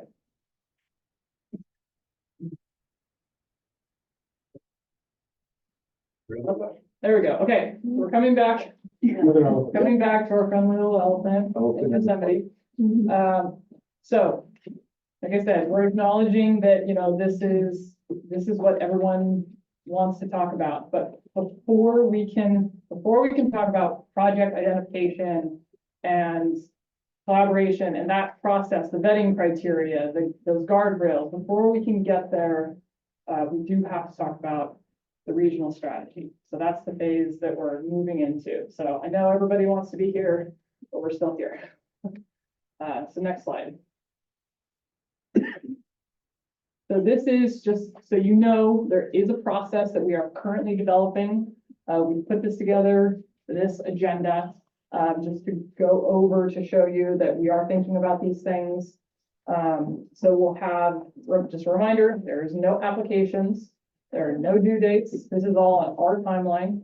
The SBC team will be requesting proposals when the time comes. And we are not 100% sure when the Catalyst pre-development funds will actually be available to distribute yet. Timeline that we've been given is a little rough. But we have a project funding and tracking system that we are currently developing. And then our team will be organizing all of those projects, kind of as Dave mentioned earlier, just based on themes and categories. And then we will be, kind of guiding the process just based on the SFP guardrails that we've been given. And then the project IB subcommittee is also working currently on drafting some vetting criteria that the subcommittees and the HRTC will review and approve.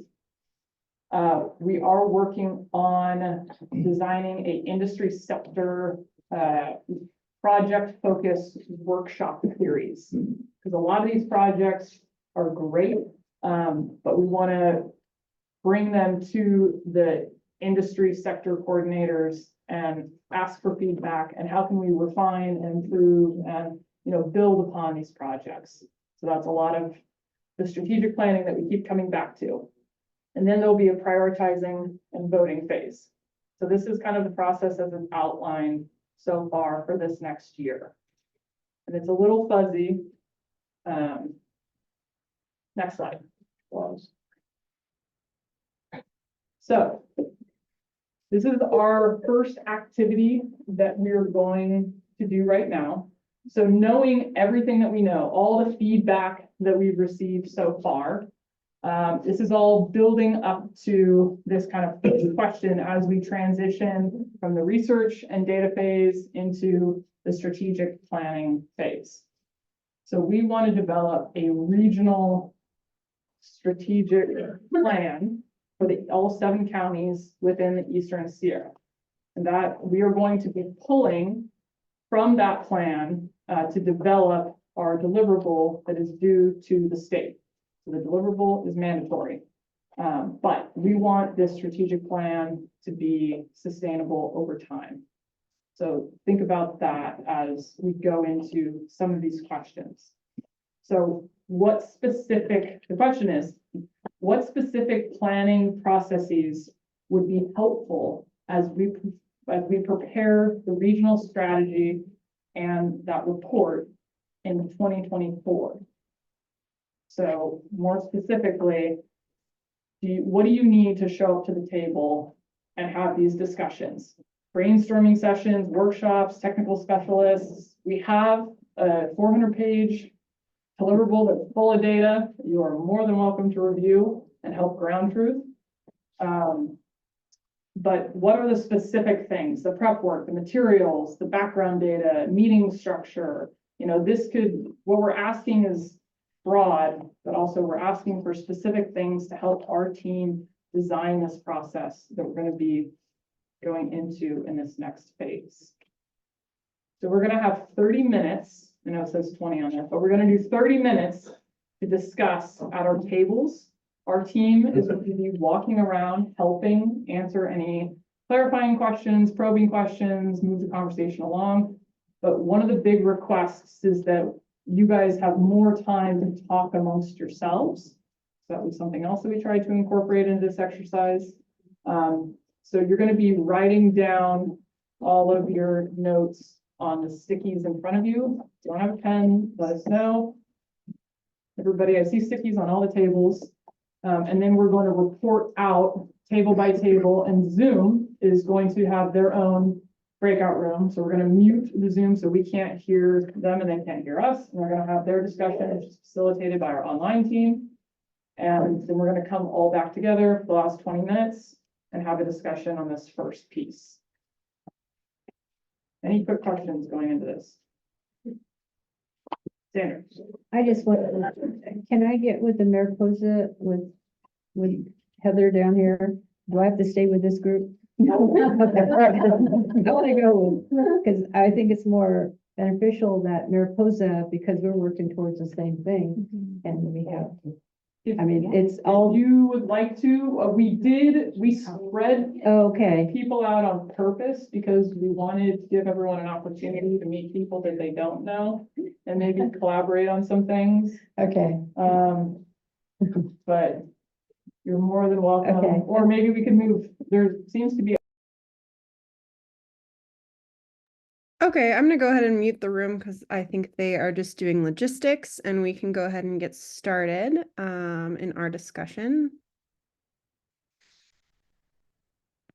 Yeah, hi everyone. Thanks for those of you that are sticking around. If you have to go, no worries. We understand long meeting today.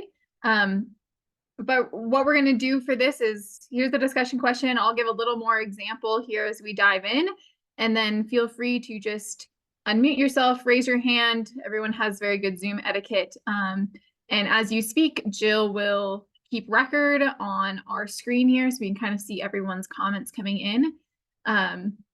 So this will be the process that you all want to see going into that strategic report, the strategies for our region. Some ideas that SBAC has to approach this is to develop sector-specific working groups. And these working groups would be in addition to our subcommittee meetings, in addition to our HRTC meetings, and a chance for all of you who are experts in specific sectors or have worked in specific sectors to come together, share, and develop strategies. This will also be informed by the projects that we have in, and those will be available so we can make sure our projects and our strategies for the region are aligned. So that's kind of one idea we have. Nothing is set in stone. You all have final say on that, but that's just kind of an idea to get you thinking about how this could look. We have some hands up, so how about we go, Jaren, you have some thoughts to share first? Yeah, thank you. So as was kind of mentioned in the chat, I think one of the things that's really helpful, we don't know if more money is coming into this into the future. And I think most of these proposals, we should really be looking at pre-development that can leverage, again, the outside federal, state, and private funding. A list of that, we've now got 5 buckets. We roughly understand the region, and we roughly understand the state's goals, I think, well enough to be able to compile a list of eligible grant funding or companies we know that are, here, they're looking to try and build within this industry. Here's federal money that's coming down.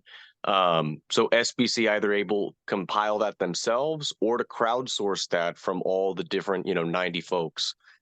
I wanted to throw another out that I think creating more working groups, I know at least on the local government one, it kind of feels like not being a part of it, really in a substantial way. It's already so divided into all these different groups that, to my understanding, other counties aren't really cross-pollinating between their representatives and kind of meeting. That creating more groups that are also siloed into their own topic and then having all the subcommittees as well is just creating more layers of, like, we need more cross-pollination of these ideas. So I can say, hey, there's something that works for my county. Does it work for everybody else? And we can say, hey, 4 counties, this is great. Not, let's go get 5 healthcare people to go figure out healthcare stuff. I feel like where we're starting with the problem first that we're trying to solve, we would tag them in later when we already kind of have that identified. Okay, so do you have any sort of ideas or strategies on how you'd like to see some of that cross-pollination happen? Subcommittee meetings are open to everyone, so you're allowed to sort of move around if you want, but any specific ideas that you would be interested in seeing that maybe other people would also, and we can kind of work those in? Yeah, I know that in some of the subcommittees, I think people have felt the need to kind of bring up their projects because that's the only space, even if that's not the agenda, to kind of get input from the rest of them. We sort of can go between them, but I'm not getting the emails for all the other ones. And I think it'd be kind of disruptive. The HRTC is very big and it faces that too. When we all want to show up to this meeting and kind of participate. I think what would be very helpful would be a much more regular and ongoing, you can almost call Coalition of the Willing brainstorming session. There are naturally going to be some more people that are actively engaged in prepping and planning and, identifying these projects. I think every county probably has somebody that's kind of taking some lead on that. So a weekly open brainstorming session to share ideas could be great. Any type of, I think from SBC top down, again, if we suggest something through our project, I would love to hear SBC say, hey, Tuolumne County thinks utility scale solar is pretty cool. Here's 3 other counties that have a similar land makeup. Bring that to those counties and see if that they might be interested in getting, involved with it. So top down, seeing like with the expertise under SBC, what makes sense, and let's have a conversation about this. And then maybe even the opportunity that if we have a specific project with a regional approach we'd like to pitch, there's a way outside of these formal subcommittees to, again, just have, say, the West Side Project Coordinator be able to host a 1-hour session just talking about it, to see and get really in depth on one idea or one problem. Great, thank you, Jaren. Yeah, those are great ideas. Some overlap with ideas that came up in the project subcommittee also. So I think that's great that things are tracking across. Sandra? Yeah, I think those were great points, and just kind of following a little bit on that is I think it would be good to have some sort of an asynchronous ability to collaborate where we all don't have to come together in a meeting all the time. Obviously, you see people are dropping off on this meeting. They all have other things to do. So if there was some, a board or some way that we could, hop in and see what's going on and add our comments that maybe would allow us to reduce the number of meetings or move, because obviously this is a really fast timeline to June 2024. So I think if there's a way to do that, that would be great. I know that obviously online colleges do that all the time. So there's software out there that would do that. But also just to help make sure we're efficient, I think today, if we can come up with our plan of, attack, how we're going to get through this to June 2024, and then set some dates and set some deadlines and really stick to them. I think that's also as well. And getting that out to all of us, like getting those dates on our calendars earlier would be better, so that we all at least know what's coming. Thank you. Yeah, great. Thank you, Sandra. That's great. Yeah, I think some thoughts about doing some, like not using a Google group, but something similar where we have sort of a dashboard platform where people can share digitally without having to do meetings. So it's kind of on your own schedule a little bit more. And I think having platforms like that would be great as we move forward into this more collaborative part of the process. John? Hi there. Couple things. One is I'm going to drop something in the chat. As many of you know, over here in the east side, the east slope, whatever we're calling it, we did something called the Sustainable Recreation Tourism Initiative. Very similar kind of a process. One of the first things we did with the Eastern Sierra Sustainable Recreation Partnership was to establish a North Star. It's informal, it's not binding, but it starts setting a human framework for where we're going. And I think it would be a great idea to get just the HRTC together, do an exercise, take an hour or two with, you've got really good facilitators, establish what that North Star looks like. Not wonky, not technical, not binding, but look, so to Sandra's point and Jaren's point, if we're going to get on Slack, please do not do this on Google. Let's set up a Slack channel. We could do that, but have the HRTC establish a sense of things that we're all invested in to keep everybody on track and help us know where we're going. So I put that thing in the chat. I think that would be a really helpful way to do it. Awesome. Thanks, John. But no Google, please. Let's Slack. We can get a nice Slack channel. We wouldn't do that, but thinking of a platform that everyone would be familiar with. Yeah, thank you. Robin? Hi there. I've got one very small suggestion to make the meetings go a little more efficiently. I don't know how other people feel about the round of introductions, but maybe we could devise some sort of standardized name tag that you name yourself with instead of that. Personally, I'm a visual learner and I don't retain a lot of that as you go around the room. And so that's just a real small meeting suggestion for efficiency. But then the second thing I just wanted to point out is that it seems like the time pressure and the sort of mysteriousness about the projects, along with the format of the Google form where you're supposed to submit. Again, let's keep in mind where we're getting away from equity and we're shifting back toward this idea of like the shovel ready stuff gets the most attention. Because the small entrepreneur, the small nonprofit, just with a vague idea, it would be great if the SBC could think about a long range way to lift those people up. You know, if it's a consulting center, a resource center, I don't know. It's just my 2 cents on the observation of how these projects are sort of developing. And then all of a sudden you see a chart that says there are 25 projects and you're like, wow, these people were ready, and probably my idea won't fly. Or I just wanted to throw that out there. Yeah, well, I will say we will have a public forum of the projects that have been submitted that will go out to everyone, so you can kind of see what we've seen so far. The only reason we haven't done that so far is we want to make sure that everyone who has submitted projects is okay with them being public, since that was not prefaced. So when you submitted projects, it wasn't like, hey, just so you know, this will go to everyone. So just got to make sure that that's, everyone feels okay about that if they have funding on the line, and that would, be contradictory to anything. But I think it will be really helpful to see, and, just to ease some concern.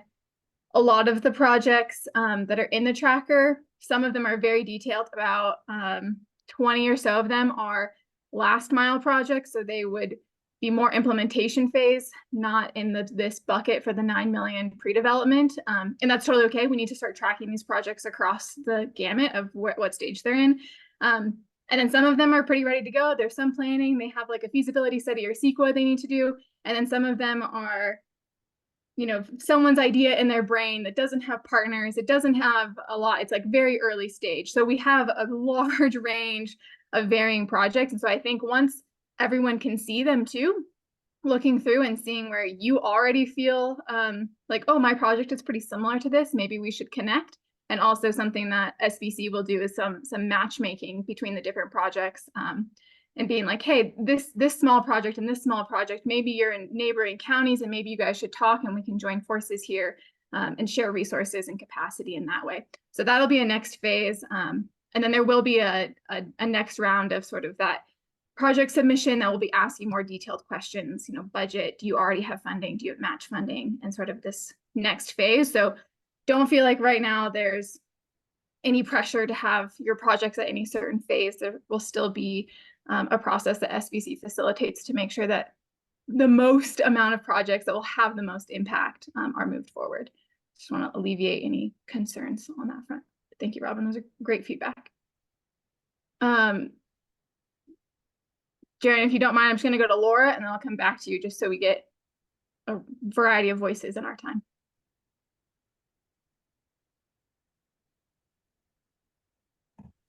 Hi, I apologize for my voice. I was muted, but really you can't hear me anyway. I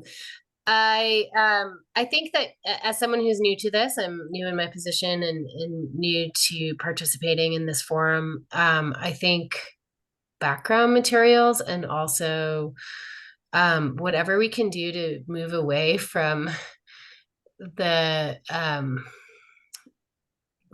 approach of working amongst people who are very steeped in these strategic planning processes and acronyms and all of that will make it easier when we're ready to roll these things out to the public. I mean, it makes it easier for folks who don't participate in these things every day for a living to contribute in a substantive way. But then, when we get to that public phase, it's going to make it easier for us to translate this to the people and groups and communities that we're trying to support. Yeah. So are we thinking, Laura, are we thinking like having some shared language as we go into this process and make sure everyone is sort of on the same footing? Or are we thinking, let's use layman's terms and not use this sort of formal process that people are used to using? I mean, I think the process can be the same, but I think layman's terms are a lot. I think there's value in that. It's easy for us to get really comfortable in how we speak, because we are folks who are civically engaged and interested in economic development in our communities, and how we can bridge that across. But sorry, I'm losing my talking minutes here. But I do think if it's shared language, great, but sometimes that feels forced. But I do think moving away from some of the shorthand in the slides and things like that will make it a little bit easier. Yes, great comment. Thank you. I think you're right. And we want, especially because we want this process to really involve and lift up disinvested communities of people who haven't traditionally been brought to the table, really important that we make sure it's understandable and approachable for everyone. Thanks. And I'll add an example of that we talk about all the time at SBC is we always call it the deliverable 1, deliverable 2, and we are trying to make an effort to stop calling it the deliverable and call it a regional summary or our regional strategy, et cetera, so that people actually know what we're talking about and it's not this like code language. So I think that's a really good point. Yeah, I agree. I think another comment on that would be to think about sort of the what language we use. I think deliverable is a really great example of that.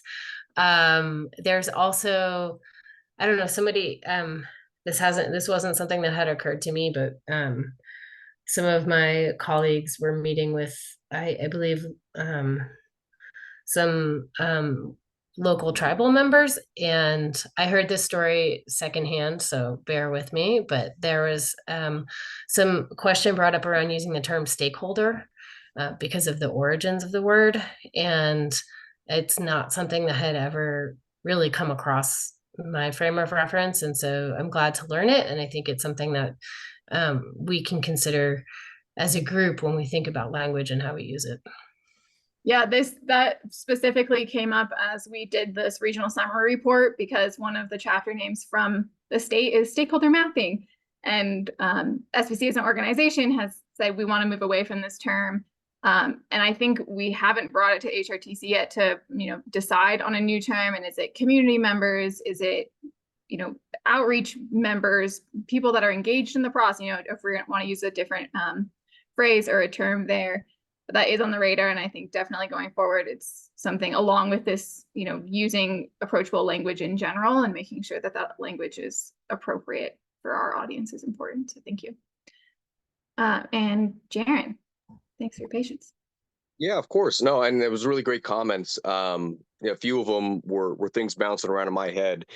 You're asking like, how could we have more? And I'm not even thinking we could do a structured approach to those conversations, but the idea of a Slack, I used to use that at a software company that I worked at, and you would have general discussions, but you could create sub threads and groups very easily. So we could have a discussion about solar energy that somebody then takes ownership over. Anybody can see and join into that conversation. You can post it to the general thread to say, hey, who wants to come talk about this? And I guess what I would hope for is week to week, just continuing those discussions organically. And that way, when we come back, instead of having to kind of figure out who's interested, I can cast a broad net, bring that back in. So I really liked that. And to Laura's point, what she said in the first bit too was the comment that I wanted to raise my hand for was, I know that surf, and I'm just going to keep calling it that until, everybody stops, till it's not on the background for SBC on the screensaver there. So for this process, there's already so much. I mean, it was meant to be this new kind of way to have a more diverse community input into these planning processes. All that said, we have an economic development district of 5 to 7 counties with this 5-year plan. And analyzing that and bringing it in of like, okay, what things are mentioned there that we can try to make sure we're aligning with as best as we can and try to get that in unison. And then even going back the last 20 or even 30 years, there have been project after project that Steve's probably been a part of the whole time, for trail planning across the region and for railroad and utilities and grid resilience and forest stuff. There's a lot of these planning documents just within Tuolumne County. And my tenure is I'm only been on for 3 years. Most of the electeds probably aren't much more than 2 terms, and a lot of the staff may not have involved it. So having a knowledge bank that is for background, able to say, okay, what groups did form to do these things over the past 3 decades, that we can draw on their blue ribbon committee results and try to pull that stuff in. I think there's a lot of good ideas that maybe they just didn't have the money, they didn't have the political will at the time. That would be so helpful. And to have an annotated version of that from SBC that says, here's this old document, it's 1985, it's a trail system, but we think that this actually is a viable thing.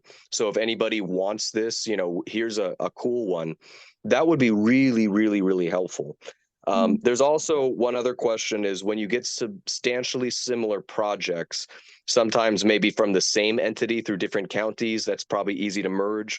But when you get ones that are pretty close, just figuring out how do we, again, informally draw those people together where the best solution is if they can merge that all into one that makes sense and they're all in agreement. I think we have all these project proposals, but it's really because they're so separate. A lot of them are going to be able to be grouped, a lot of them internally to a county, a lot of them could be grouped between counties. And so even just introducing those people when we show all of these projects and saying, hey, we think your 5 projects are pretty similar. Maybe it could look like this. And we'll say, oh yeah, that's great. That's a stronger proposal now. And now it's got 5 supporters instead of 5 projects with 1 supporter. Yeah, definitely. I think that's been something that we've been talking about too, of bundling those projects ahead of time, seeing where people could work together. And in the project identification subcommittee came up of, hey, what if 6 different locations will have a project about, say, EV chargers? And, those are site-specific projects. That's great. But could we still group them as sort of one project that, receives equal funding or the funding that they need? But then we create them as kind of a cohort, and there's some sort of information sharing that has as a requirement of funding that project to sort of help build that gap and make it more of one or make it more of a regional approach. So I think, yeah, that's a great idea, Jen. Thanks for saying. And the ZEV is a really good one because we did the ZEV readiness plan in 2017, but then to actually implement that at the magnitudes we need, it's complicated and it requires a lot of funding. It's not clear, we'll just go get this grant and bring it in. There are some challenging issues that I think we're ready to do and we need to do and we agree we need to do. But actually, SBC is probably in the best position to write that proposal. If we all say, yeah, we want to do that, and we say, but how do we actually get that money to come in? Some of those thorny issues that just really, again, biomass is another, where the money is so far outstripping what the pre-development money actually is, but it's so important, we could use that type of expertise to maybe take it on. So some troubleshooting sessions on we all agree on this, but nobody really knows how to make it work. That would be super helpful as well. Awesome. Yeah, great idea. I'm going to go Rosemary and then Mark, and then we'll come back to you, John, just so we have time for everyone. Thanks. Okay, great. Thank you.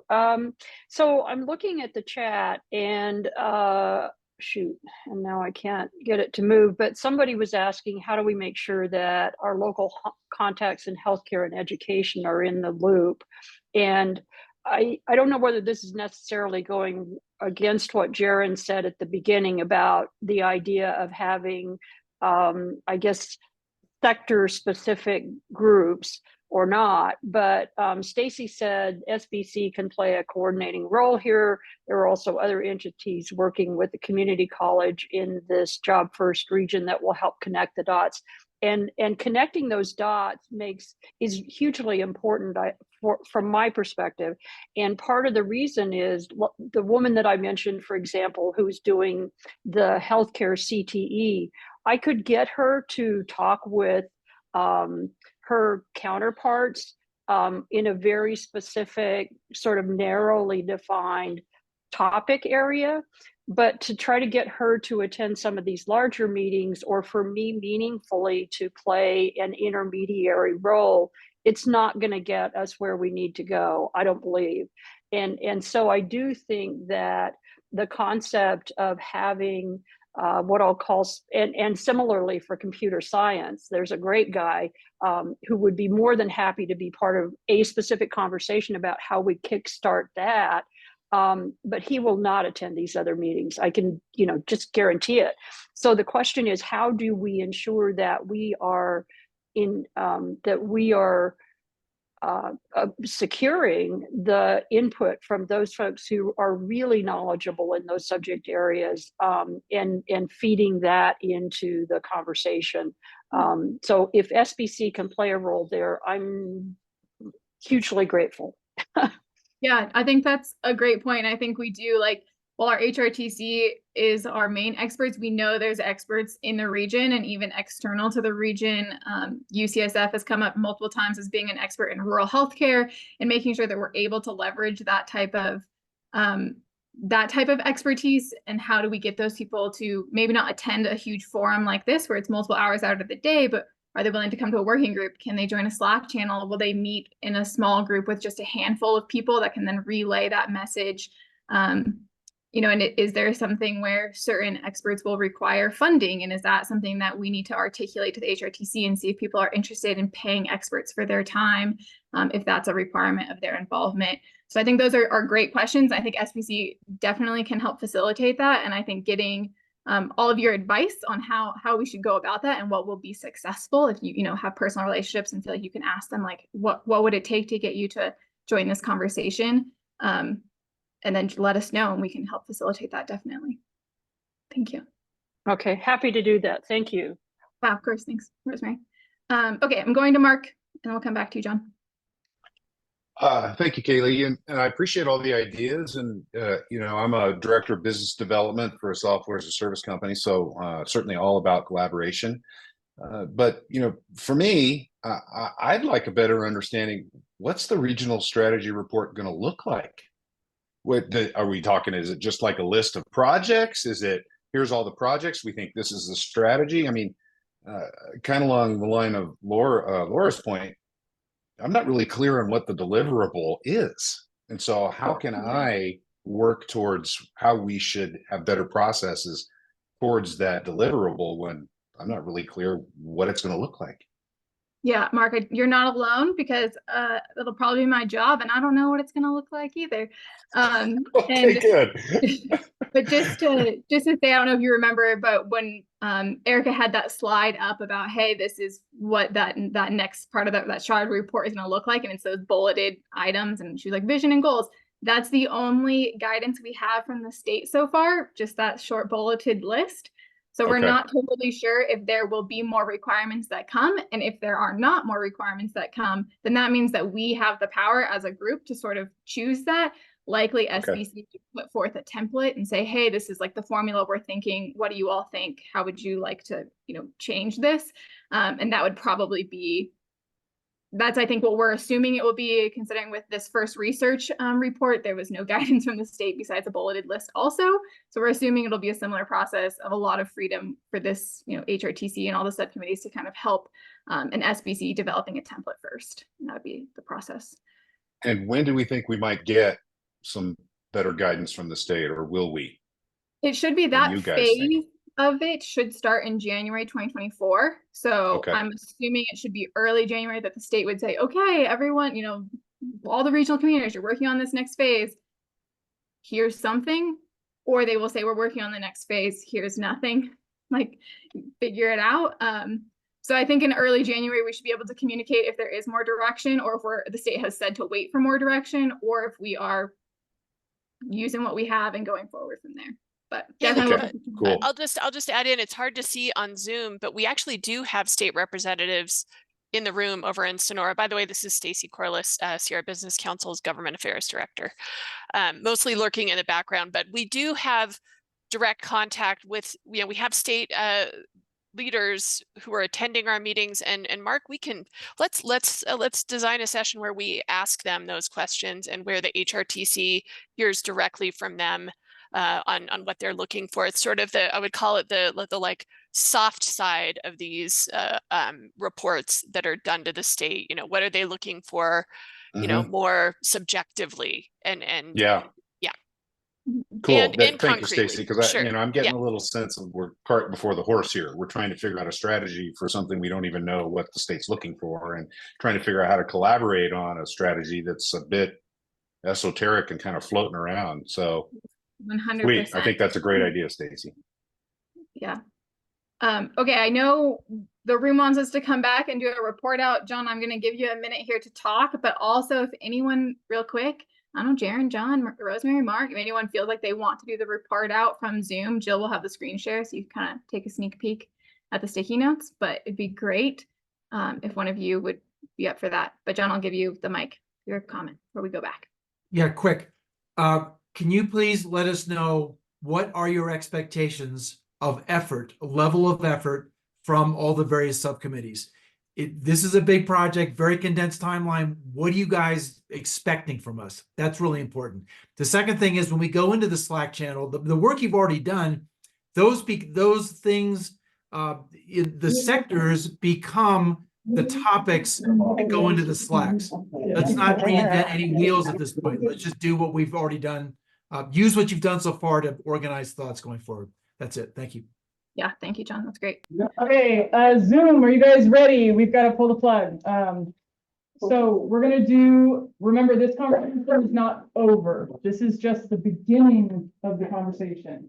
So if you have thoughts that keep coming up, please send them to us and write them down. But we're just gonna do a really quick report out. So I'm gonna call on each table. We're gonna start over here. Who's your representative? I guess that's me. Brandon, you're up. So some of the big things that we were interested in having, well, clarified is the clarity of what's required in these applications, just having greater clarity along that. I think one of the other things that came up around that was the nature of the projects and having a conversation around how much of it is supposed to be, we're developing projects that are regional in nature. So like when I talked about like there's a regional coordinator of healthcare education going to work across counties, or these projects more, we're submitting projects for our individual counties, or is it a combination of both? But just some clarification on really what's desired around that. And there were other things that were brought up. You guys want to throw in other stuff? Yeah, Barbara, you had. One of the best practices, I think it's the best practice that Tuolumne County does, is all of the people that are involved in the committees associated with HRTC meet monthly to brief each other on the conversations and outcomes. That's a great idea. So that's kind of a neat idea. And just knowing there seems, and I was kind of keeping an eye on the tick stuff on the board too. There's just a lack of understanding of what you need from all of us as we're in the nascent planning phases, but you got a group of leaders here that are ready to go. And we're talking about a planning process. So people are kind of chomping at the bit. Let's get going. Let's get going. Yeah, definitely. So with the backdrop of the state hasn't told you yet what, so we understand those. Definitely, yeah. And we do have the very high level guardrails, but I know there's a lot of new people in the room, new people on Zoom that have been added to this process like over time, and so we can resend out all those materials as well. We'll include that in the follow-up. Because I would be interested, like on some of these, if we were to be developing regional, quote unquote, regional projects, like we've talked a little bit about today, to be using this time to start having those conversations. Like, what would a regional project around healthcare look like? How would we do something that, you know, we could leverage across the different counties? Yes, you hit the question nail on the head. Yeah. And one last thing really quick is the regional summary, the data, the 400-page document. Let's figure out a way to have a dynamic presentation of that information, because who here is going to sit and read 400 pages? But that's great. Yeah, and I'm thinking like a dynamic economist, somebody, not you guys, where a question comes up that you guys have to go and get the answer to, but an economist who can talk to us about the data. I think Dr. Eiler might have been involved. And yeah, and making it very this level. Yeah. Yes, yeah, we have two economists that we have been working with. Dr. Eiler, who has been working with Chico, and we've been partnering with them on that economic data. And then we also internally have a direct partnership with Dr. Haveman. So we have two that we can. I don't know the second one, but Dr. Eiler is the person I'm talking about. So he'd be great for this. This table. You guys, you can't default on Thursday. I have your notes, but you tell the class. I'll make you. So, All right, I'll start it off. We have kind of a triumvirate of thinkers here. So we already have a comprehensive economic development strategy for a 5-county region through this Central Sierra Economic Development District. We've got a workforce development 4-year plan that covers 4 of the counties. We have county SEDS for each county, comprehensive economic development strategy. And so we're not trying to redefine that, but what we need to do is somehow coalesce these plans that already exist into the guidelines of the program previously known as SERP. And make sure that all of the I keep forgetting the name of it. California Jobs. So that all of there's this bingo card we're trying to fill. There's 5 industries, there's 5 whatever check boxes that include, you know, sustainable energy and equity and all those things. So there's this bingo card with 25 check boxes, and so we need to find a way to coalesce existing plans instead of, we don't need more planning. We already know what this area needs, but we need to shoehorn it into this shoebox. I'm mixing metaphors now, but and to that extent, it needs to be someone's day job, and we'd like to fund an FTE to do that, an FTE with strong bladder control. Because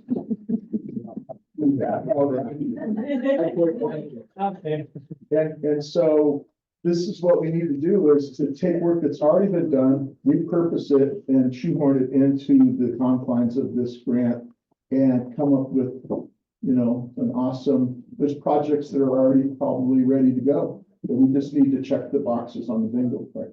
All right, so I think that covers a lot of what we discussed. Essentially, in my mind, California Jobs First as a name really establishes the priority of what we're trying to accomplish. And as California Jobs First for a specific set of disadvantaged societal elements and communities and whatever that we understand what that structure is.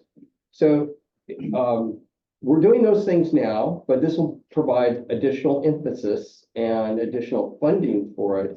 But frankly, and I love 9 billion of catalyst to maybe a couple $100 million of implementation funds. That's really pretty.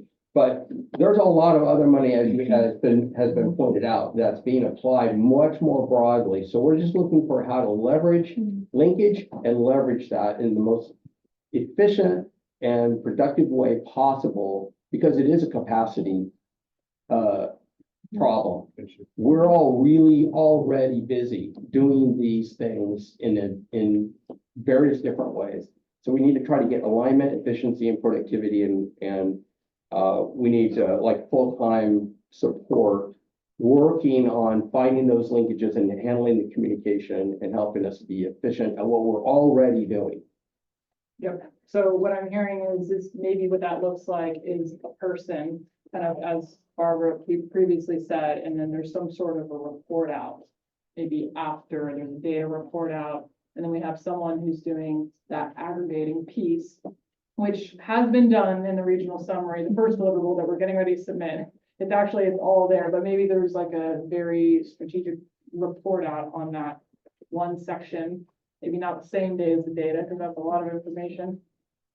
And it is regional. It is regional, not just, you know, local, right, counties. It's regional and it's bi-directional, so that we're linked and synchronized and can choose to be organized and focused around it. Yeah, and I think the key point here is that, as we were talking about, there's clusters of effort and clusters of thought that have already happened. And we know what our regions need. We need to pull all those threads together. So that FTE should really be focusing on bridging those gaps between the programs and the concepts and the intent.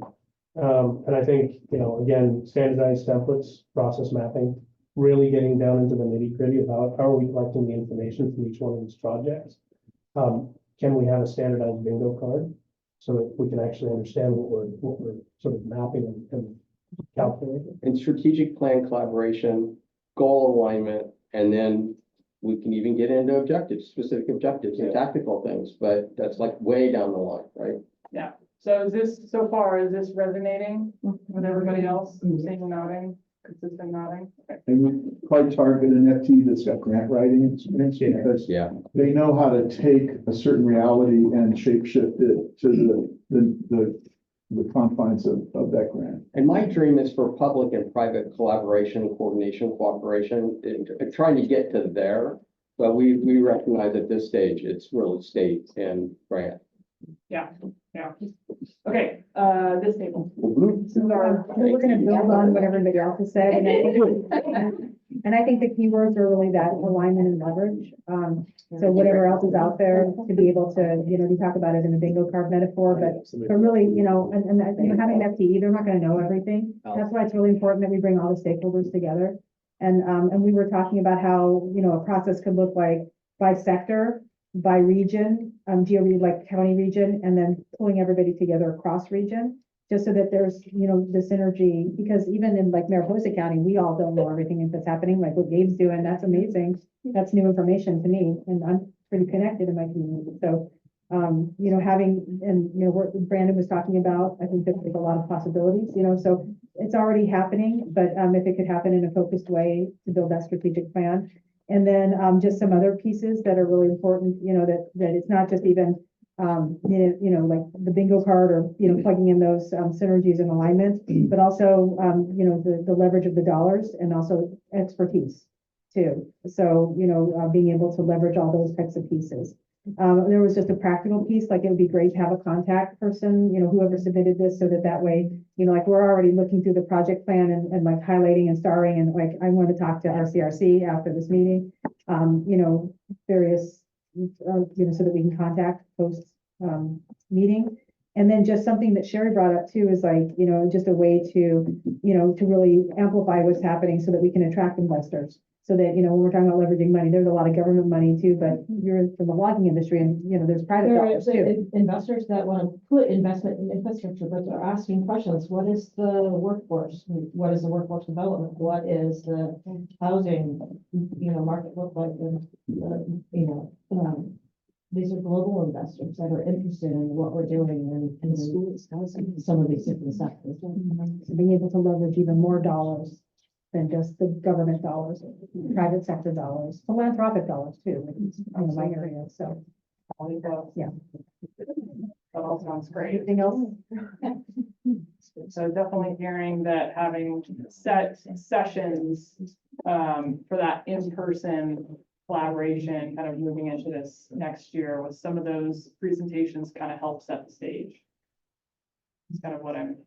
The practical deliverables. Practical. At the end of the day, yeah. Practical for, and you're talking different deliverables than what we're being required, by the state, or are you referring back to our? I think our group brought up, that, just how we're connected and, building on what these guys are saying, like when we come up with these cross-sectional, cross-industry, cross-geo, across funding sources, that there's a line like from Chelsea Fremont with Aventis, with community college, with K-12, how that looks, so that way you can plug in other actors in the future. They won't. You the person. That I wrote it down, I guess I don't know.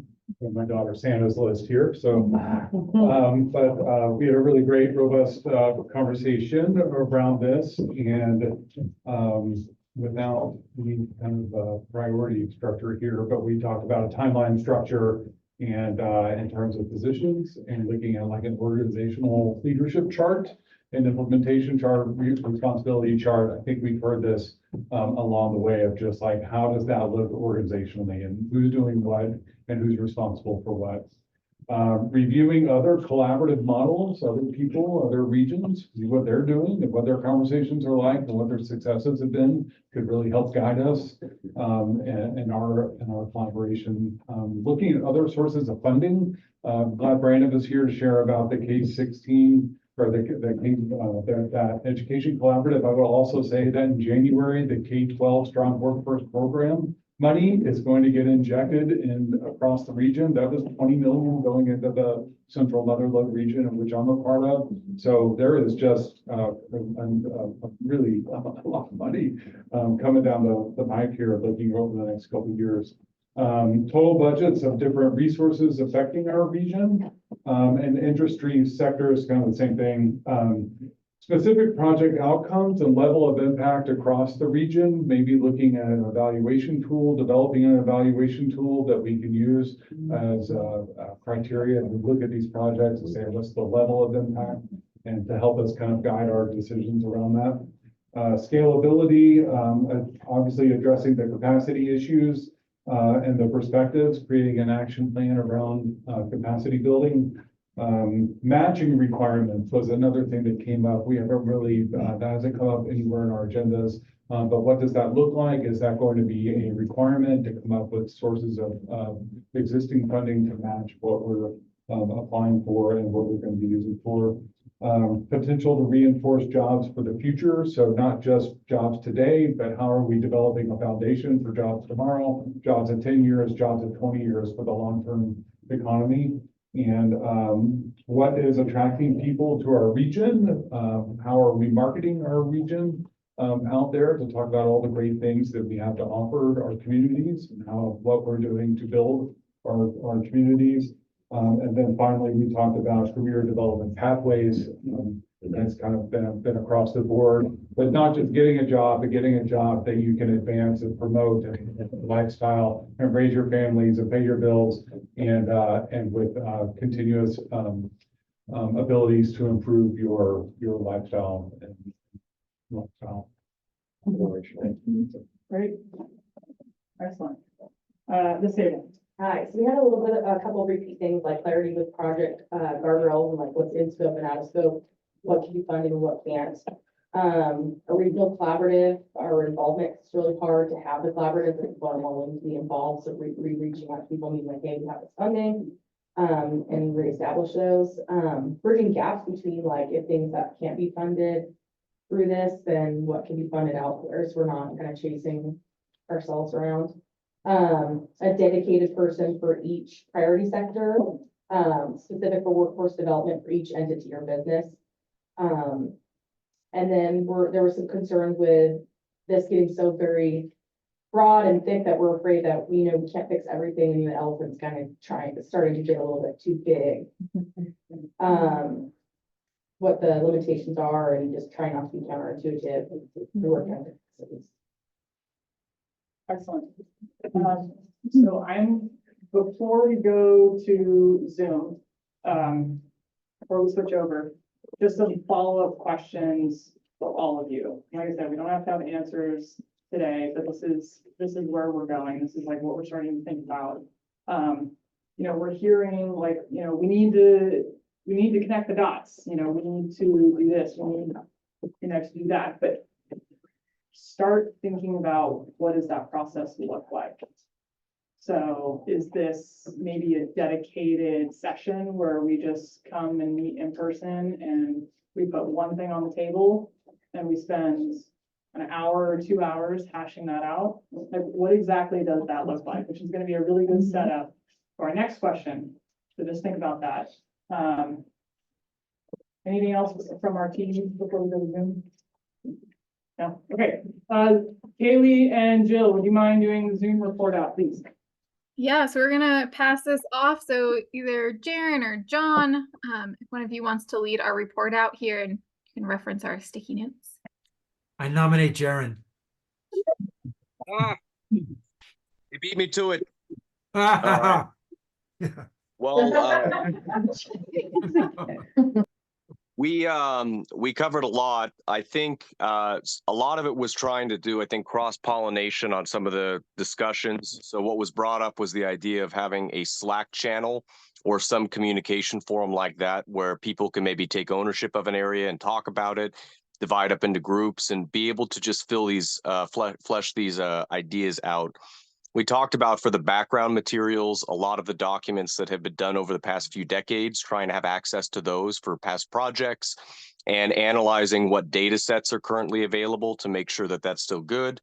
as well as a list of funding sources so that SBC can present something that may not only improve, but initiate projects we didn't realize were doable, except now there happens to be money for it.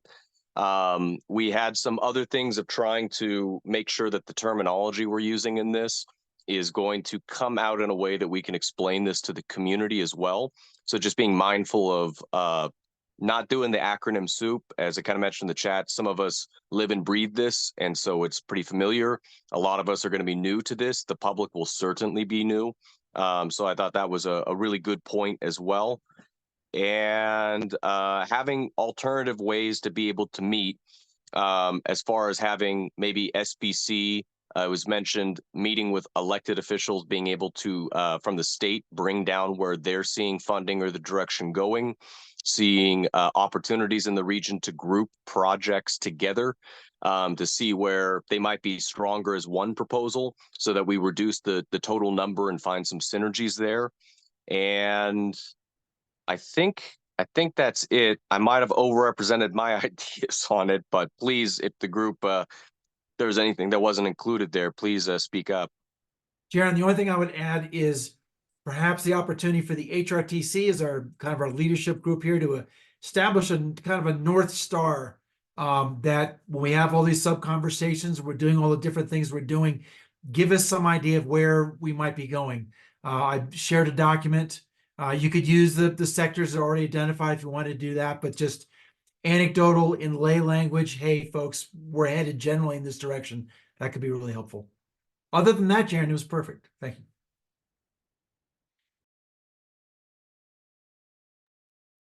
I thought Laura's idea about communication was a great one. I don't know, Laura. I know you had some trouble with your speaking voice today, so I can summarize for you if you'd like, but jump in if you want to contribute about making our terminology and our language really accessible throughout the process is going to set us up better in the long run when we start actually deploying these projects. I thought that was a great point, and I might not have summarized it well, but we'll make sure your words are highlighted in the note. Great. Thank you, guys. So a lot of really good feedback. One question that I'm going to pose on all of you, and then I'm going to ask that when we send the follow-up survey on your participation experience, is that, so when we send out materials, what is the best way for us to send you guys information and materials? So if people don't have time to read a 20 to 50 or 400 page PDF, what does that communication look like from our team to you guys? How can we be better providers of information? We have a Google Drive, but we can leverage it better if there's a way that is not being utilized. Well, I know the hospital had a hard time opening Google Drive because of their system, so maybe something on the website that's not through Google Drive. Okay, noted. Yeah, the Drive's got, there's some permissions and privacy things that. I'll second what somebody else was saying about Slack. I think that there's no better tool for sort of getting everybody talking in the same sort of arena about similar subjects and a place to upload documents and files and create threads and concepts. So I think it might be a really good idea for us to start focusing on that. Yeah, we can definitely start exploring other platforms like Slack, to utilize. Everyone can discuss a little bit more openly and consistently rather than having a 50 email thread that you got to filter through. But that's all. Please add it. I mean, we're making notes now, but if things come up, like add it into that participation survey feedback. Could we have like maybe abstracts or a Reader's Digest version of key documents, and then you can go dive deeper if you want to get this information? I think someone mentioned earlier on bringing in one of our economists, an expert, someone that could like help make this more quickly digestible for those who only have like 30 minutes to spend on the topic. Would like to do that on a regular basis, right? Yes, yeah, and I know the packet that went out before this meeting was pretty robust. It was summarized, each subject was summarized to a page or two, but there was a lot to cover. So understood.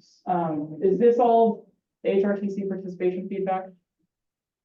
Okay, just in the interest of time, we're gonna move along, but please put it in the survey. We do read them. We are gonna move on to the second exercise. So building off of the discussions that we're having right now, collaboration is a critical piece of success of this project. So what does it look like to collaborate among industries, sectors, organizations, and agencies, et cetera, in our region?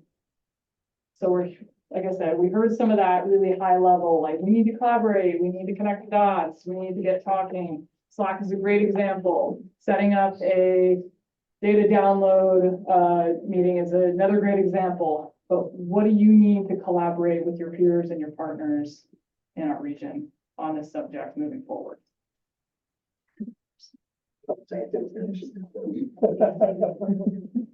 So, any quick follow-up questions before Collaboration or any and all? I'll do both. because I don't know if you're already, I think you're already planning to do this, but to do industry specific meetings, so where you bring together leaders across the board in healthcare together, and Columbia's kind of doing that with the Ecosystem Collaborative. But then also, I'm wondering too, in the budgeting, is there a need for a county person who's focused and then the counties talk to each other, somebody based at each county who's really big picture, looking at all the industries, trying to get the appropriate employers together, and then the 7 people or whatever talking to each other about what does that look like? I know with K-16, we in the budget, we put a person at each county focused on the educational pathways and high school pathways and that coordination, but is there a need for that? Is that helpful? Do we leverage that? That's a great question. Yeah, and just going back to that project ID process slide, I briefly mentioned that we cannot hire those sector coordinators right now. We have to wait until we get the Catalyst pre-development funds to do that. But we are thinking that there's going to be some sort of workshopping process for each of the sectors where that coordinator, that organization, that position, whoever that person, that entity is, we don't know what that looks like yet. Help organize that and bring all those partners to the table. And so we can workshop not only the goals for the industry sectors in the region, but how those projects fit in and how can, you know, we're working with those industry people in our region to help with those projects. And along that line, I would just recommend those industry-specific work groups before we even get those Catalyst people on board, because in developing the Catalyst proposals, it's really hard to develop a Catalyst proposal when you're in your silo. So I think those industry-specific work groups, if SBC could just organize those, like everyone who's interested in forestry and natural resources, we're gonna have a conversation. We can talk about what we're all doing and where there's opportunities to leverage those. And you can work with Motherwood job training and with, you know, for those employer contacts too. And Can I ask people to try to speak to the microphone until we get this thing working next time? Yeah. Last thing, and then we're gonna break out. We want you to talk about this for the next 30 minutes.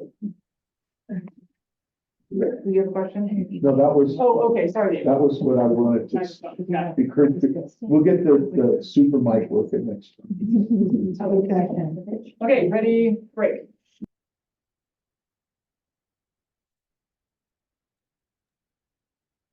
All right.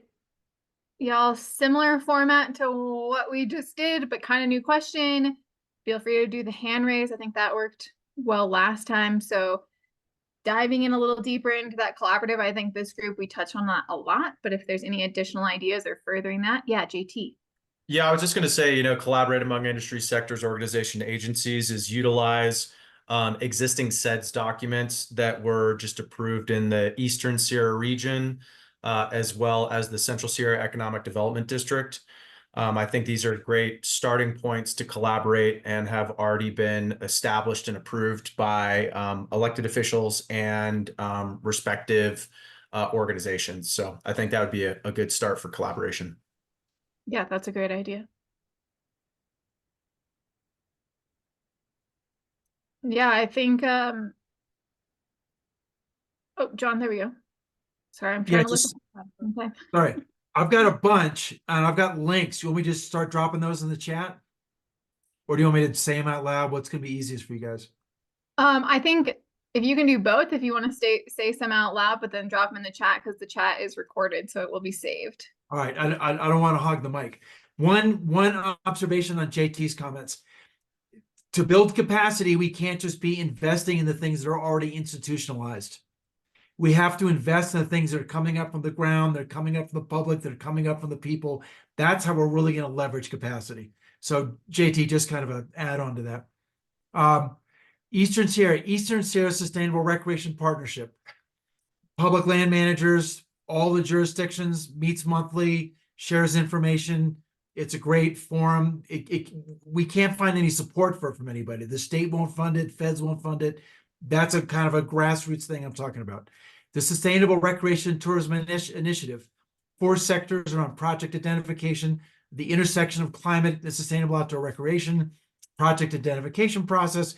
We had a beautiful ribbon cutting for a toilet yesterday. I'll share the photo in the chat because you're all going to want to see that.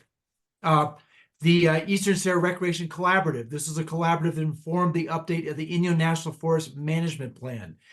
Again, it's a model that I don't know where the folks are on the west side, but those management plans out of the Forest Service are really, really important. Local effort, we're doing on the Buttermilk Infrastructure Recreation Planning Initiative to plan a highly used, overused area right outside of Bishop. I'll share a link to that one. Also here in Mammoth, the Sherwin's Area Recreation Plan.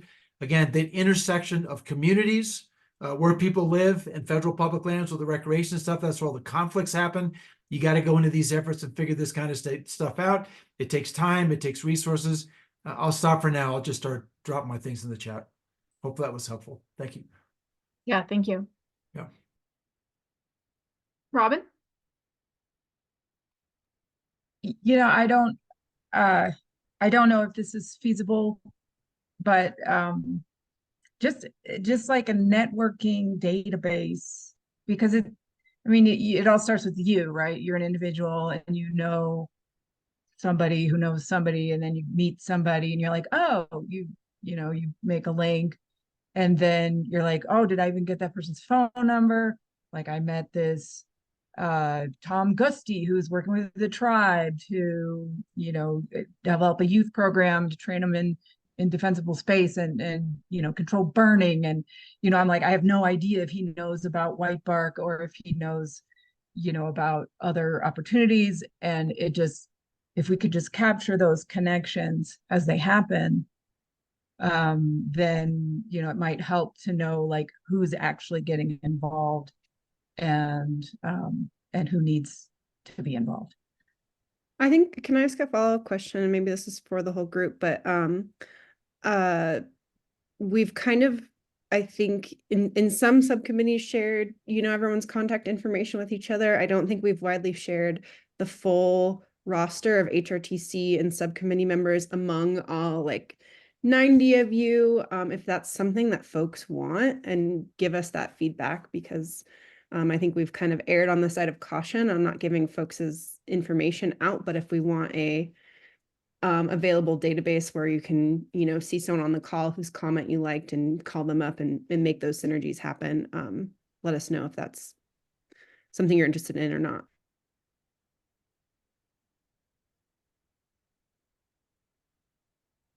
Yeah, definitely. Because some of that feedback also came up in some of the subcommittees. So if this is something that we want and people feel comfortable, obviously use your work email and your work phone number. But just want to say we are happy to do that kind of sharing of information and be that platform. So this is Kathy Galino. I'm totally down with that. Awesome. Thanks, Kathy. Awesome. JT, I see a hand up, but I'm not sure if it's a new hand. Just giving high fives, that's all. Awesome. I accept. Thank you. And I'll second that. I think that would be really helpful in conversations. I don't mean to be stuck in a rut, but if I'm talking with folks, for example, on the healthcare side, if they recognize a name in another county, that would help facilitate that conversation, right? So I think there are a lot of advantages to sharing that information. Awesome. That's great to know. So just if we getting a little nitty gritty, sorry, John, I'll go to you in a second, but just a little nitty gritty, if there's any other sort of ideas you have on how you'd like to see some more of this collaboration happening either with other organizations, like beyond sharing information. Is there any specific methods? I know the Slack thing is a big one right now, but if there's any specific methods, we kind of dive into that, and or anything you've done before that worked really well. But John, you're on mute. It was a good thing I was on mute. I was saying dinner at my house. Okay. We need to meet as human beings. And I'm not being glib or stupid about that. We need to figure out a way to meet as human beings. There's a lot of information that's getting missed in this technological, whatever the hell this thing is. But you come to Mammoth, we'll meet. Let's find a place. Let's meet. I would say, especially for the projects, the committee that I'm on, these are wonderful people. They seem really interesting. I need to see them and engage with them as humans. Thank you. I like Jaren's idea here. We can call it surf and turf dinner. Yeah. Call it, whatever we got to call it. But yeah, come on down to my house. Now I can't cook, so we need someone to help, but yeah. Okay. We take volunteers. No worries. Okay. Thanks. But I think that's great. And I think that's, come up in the project subcommittee too, as a big way of even how do we build capacity as we get to know each other on more personal levels, and we're able to share resources, and there's kind of less resource guarding as we know each other more as people. Aaron? Yeah, I just sort of wanted to second that. I put something in the chat earlier about that. I've been writing lots of things in the chat, but I had a little bit of a headache. But I think that was you, Aaron, right? Saying like some good food and do something fun. Yeah, I mean, I just think that there's a lot in terms of a lot of the things that we've been talking about, break bread, have some sort of mixer type things where it's informal, that a lot of what we do is technical, and just being able to see each other as regular people, I think advances a lot of things in a lot of ways. So it's a really good idea. Question about that, especially for this group that all convened on Zoom. We've tried to make a point to not get in our Eastern Slope, Western Slope silos. But I wonder, is there an interest in having, especially in the wintertime when it's harder to get from one region to the other, is there an interest in maybe having those Eastern Slope, Western Slope mixers, knowing that you're only seeing half of your regional cohort in place? Like, is there a detriment to that if we just get focused on our side of the mountains, or would that actually be beneficial? Just something to think about. John, you want to follow up on that? Just because you unmuted real fast, and then I'll go to Mark and Kathy. Yeah, I mean, we'll travel. I think it's worth making the effort to get over the hill. It's not snowing yet. I mean, maybe something will happen next week, but I think it's worth putting a little effort in it, figure out some way where we could meet. I mean, on our various sides, we do that stuff kind of all the time. So might just. Yeah, I think if people are willing to put in the effort, and depending on the winter, if it's something that happens a little later. Laura, do you have a comment on that real fast, and we'll go to Mark? Yeah, I mean, I agree. I think that we're willing to travel. That said, there could also be some utility in doing some sort of like East Slope gathering, West Slope gathering in the winter, and then doing something more of a large group in the summer, just like not losing that opportunity to connect just because we don't, because it's hard to get over the mountains. I mean, that said, we're all pretty used to that. So, I think that, there's a lot of folks on both sides that probably don't know each other in person anyway. So good opportunity for us to get together. Awesome. Thanks for that. And Mark? Yeah, I agree. You know, face to face is always preferred, and in my mind, any meeting is a good meeting. So even if we have to silo a little bit of Eastern, a little bit of Western, you know, that's still a good thing to do. You know, I want to point out I've got a day job. You know, my day job is not related to this. So if I'm going to meet in person, you know, I had planned on taking today off, which and getting to Sonora, but something came up, so I couldn't make it. But my point is, you know, if we're going to meet in person, weekend's really it for me. You know, I can't spend a whole day traveling and doing a meeting typically on weekdays. Now, if there's enough time, notice, hey, maybe I can. But I just want to point that out. A lot of us have day jobs, and it's tough to get together during the week. And then something not related, but kind of related to what we've all been talking about. SEDS, ESSRP, SRTI, SFP, PRS. You know, at my previous job back in an earlier life, we actually had a list of acronyms at the company. So everyone can go to that and go, what's that mean? You know, I'd love to see all of these things that we're all referring to on a list with links on the SURF site. Oops, I just paid up. So that we can all, you know, if someone goes to and mentions something like SEDS or whatever, I can go to the site right away, click on it, and understand what that means, what it's about, and that will give me some context that I really just don't have on a lot of this stuff. Thanks. Yeah, that's a great point. I think ties in a lot to like what Laura was saying earlier, and that would make it super user friendly. And I really like that as a solution. Yeah, and I just want to chime in. I'm your website girl, so I can make that happen. I can get that up, you know, in early January.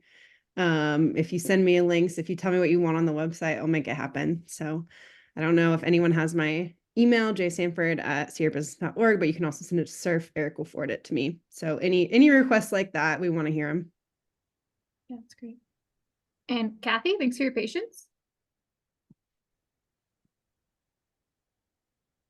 Sorry about that. I put it in the chat box. I'm thinking we should do like a 2-day thing. Like travel and time is an issue, but if I was just at a conference in Sacramento. I know Sacramento's not that far, but it really helped to have 2 days instead of trying to get somewhere, spending 3 or 4 hours, and then trying to be meaningful and then get home before it's too dark, and, you know, feed my horses and whatnot. So I think that it's best if we could plan like a 2-day retreat or something. I think that's a great idea. Yep. I And think then- this is something that, John, you brought up in the PI subcommittee before. Yeah, and if SBC, because you guys know the big picture in terms of the calendar, like when is going to be the right time to try to do something like that? So we try to pull it together. We know we'll cover a whole bunch of different bases. Well, and I think there's surf and a funds. neutral site. Sorry, I'll raise my hand. If I could just finish. And I do believe that there is surf funds available for travel and for blah, blah, blah kind of things. Mm-hmm. Yeah, definitely. I think can definitely be a use of surf funds. And I think taking this feedback and then, yeah, I think picking that date, making sure it's strategic for the process, making sure it works, keeping an eye on the weather, you know, being practical about it. But I like the idea of doing 2 days. And I think if we maybe make this a theme, maybe it's quarterly. Obviously it's optional, you know, but we make it as I'm laughing at whoever wrote is Tahoe in the middle. No, sorry, that's pretty funny. a neutral ground. SBC can host. No worries. No, but Mark, if you want to make a comment. Yeah, I think Sacramento's a great idea. That's where I was going. Neutral ground. Not that we're all enemies, but a place that everyone has to go to. Maybe get a hotel in Sacramento, get a meeting room for a couple of days, let people travel, hang out there, do a dinner, you know, that kind of thing. So we all have skin in the game. We all have to travel somewhere, and Tahoe would be awesome. But that is tough to get to, you know, for me personally, close, but I'm willing to go to Sacramento. But what about folks in Inyo and Mono? I mean, that's way far north. I know. So I was thinking more like Central Valley. Stockton. Okay, maybe not Yeah, Stockton. I'm open. You make a good point. I guess my point is a neutral site that works best for everyone if we can find one. In the end, Being here in Markleeville, I'm used to kind of being the guy that has to travel the farthest. So, but your point is well taken. That's not necessarily true. Inyo have to do that too. So I hear you.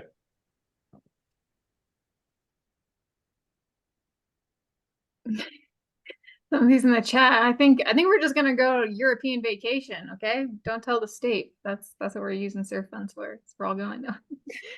Just kidding. Don't tell them I said that. Good thing we're muted. Any other thoughts on this? Robin, you want to bring this up, or I don't want to put you on the spot. Sure. Yeah, I mean, I love this idea, and I'll bring some bakery food. But still, like, just thinking about the people who aren't even with us yet, or the people, like that are just doing stuff on the ground and are too busy, like with day jobs, and they're just not going to come to a meeting. But they need to have a voice. How do we collaborate with those folks? I mean, like Randy Cook, or this, tribal economic development people, just a few examples. I think, yeah, we have to there can't be a financial burden with this. There's already a time burden with doing something like this. So I think it's right. And we need to have kind of those disinvested groups, or the people that are less privileged than some of the people that are actual members on HRTC and can take the time to do that. How do we make sure that they are involved in this type of networking? Because they're the voices that we really need to be heard. So thanks for bringing that up, Robin. I think that's a key point. And I'll go John and then Kathy. Yeah, I think we have to start now flexing our aggregation chops. I think with a timeline that is so short, and I think if we could, however SBC, however you guys want to do it, if you want to use the sectors that have been identified, if those are pretty locked, okay, do those. And then the second thing is to visualize it and to use that framework to structure everything we do. Jill, the web pages, hey, here's a whole shit ton of resources on the web pages. But I think we need to start aggregating now and getting visual. And I think that's going to be a key set of tools we're going to need going forward. So my 2 cents. Good point. Thanks, Kathy. I really like what Robin said too. So is there a way for us to have like a dedicated email or page for those people that may not be able to travel or don't have the resources, where they could still provide input? Yeah, good point. Like we can bring input with us to these convenings for people that are unable to convene with us. And yeah, I think like if you all have feedback on maybe how a good approach for garnering that feedback and making sure we're asking questions that are easy to answer and easy to give, maybe not like the questions we're talking about today, very esoteric, very broad, not a ton of direction. So we really need to be able to give people answerable questions. That would be a great alternative if everyone can't be. Absolutely. I mean, I'm doing a community survey right now, so I totally get that. And it's been great. I have paper forms available and documents available at the library for people that don't do internet or don't have access to broadband. And then there's also, you go to my webpage, you click on the thing, boom, you can put in your input. It's pretty structured, to some degree, because we don't want people going off the rails. But that made me think of something else and I just forgot what it was. I'm sorry. No, but that's great. And I think, yeah, Robin's idea too, of there's a way, if we get like a QR code or I don't know, something that's easy to use that we can, that all of you we print them for you, everyone has access to them, you're able to hand them out to kind of bring people into our fold. I think it's true that we haven't leveraged your networks and your connections and your ability to communicate with the communities you live in enough, and doing something like that could be a really easy lift in a way. John, does a new hand? Yeah, just real quick, to anticipate leveraging our networks. So as we start making it more visual and start getting toolkits together so that members of the committees, the HRTC, here's a quick link, here's a quick survey, taking temperature. Let's just start planning for that now. Yeah, great. Make Thank that you. easy. Yeah. Yeah. Kathy, is this a new hand? No. Okay.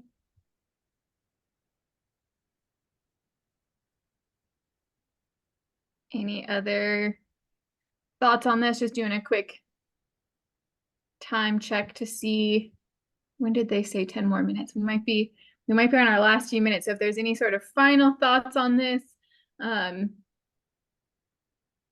any does anybody want to volunteer to be our report out this time?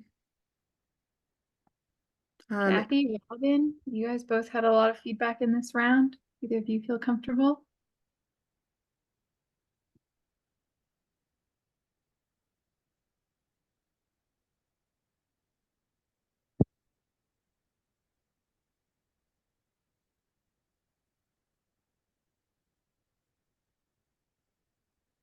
Is that like a no? Nobody's comfortable? I don't know, no one wants to do it. Me and Jill can do it, but I think it's better in the room coming from one of I you. nominate Robin. I'm just, All I'll right. second that. okay, there we go. There we go. Robin, you're our girl. The sticky notes will be up, so you don't have to memorize Okay. it. Yeah. We'll have those slides up for you. Okay. Well, I think they're gonna bring us back. This was our warning time, but looks like they're not in a rush yet. So if anyone has any more ideas, or if we want to brainstorm what we want to call our Slack channel, we can make it fun at this point. I feel like you're done with your ideas. Sorry, one last thing. Yeah, please. Federal agencies. Where are Right. the feds? I know. And John, you have some connections with someone like the land manager.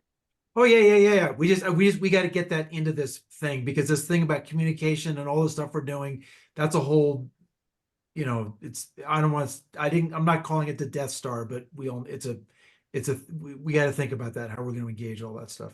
Yeah. So when you say federal agencies, what are you talking about? Land agencies like Forest Service? Yeah. What? Forest Service, BLM, Park Service, West Side. I'm assuming we got all that in common, but there may be things like there's a big thing going on with FERC right now, relicensing dams. Yep. Whatever you guys What got. about?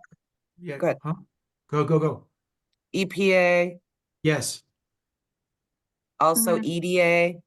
Yeah. Mhm. EDA would- for sure. EDA for sure.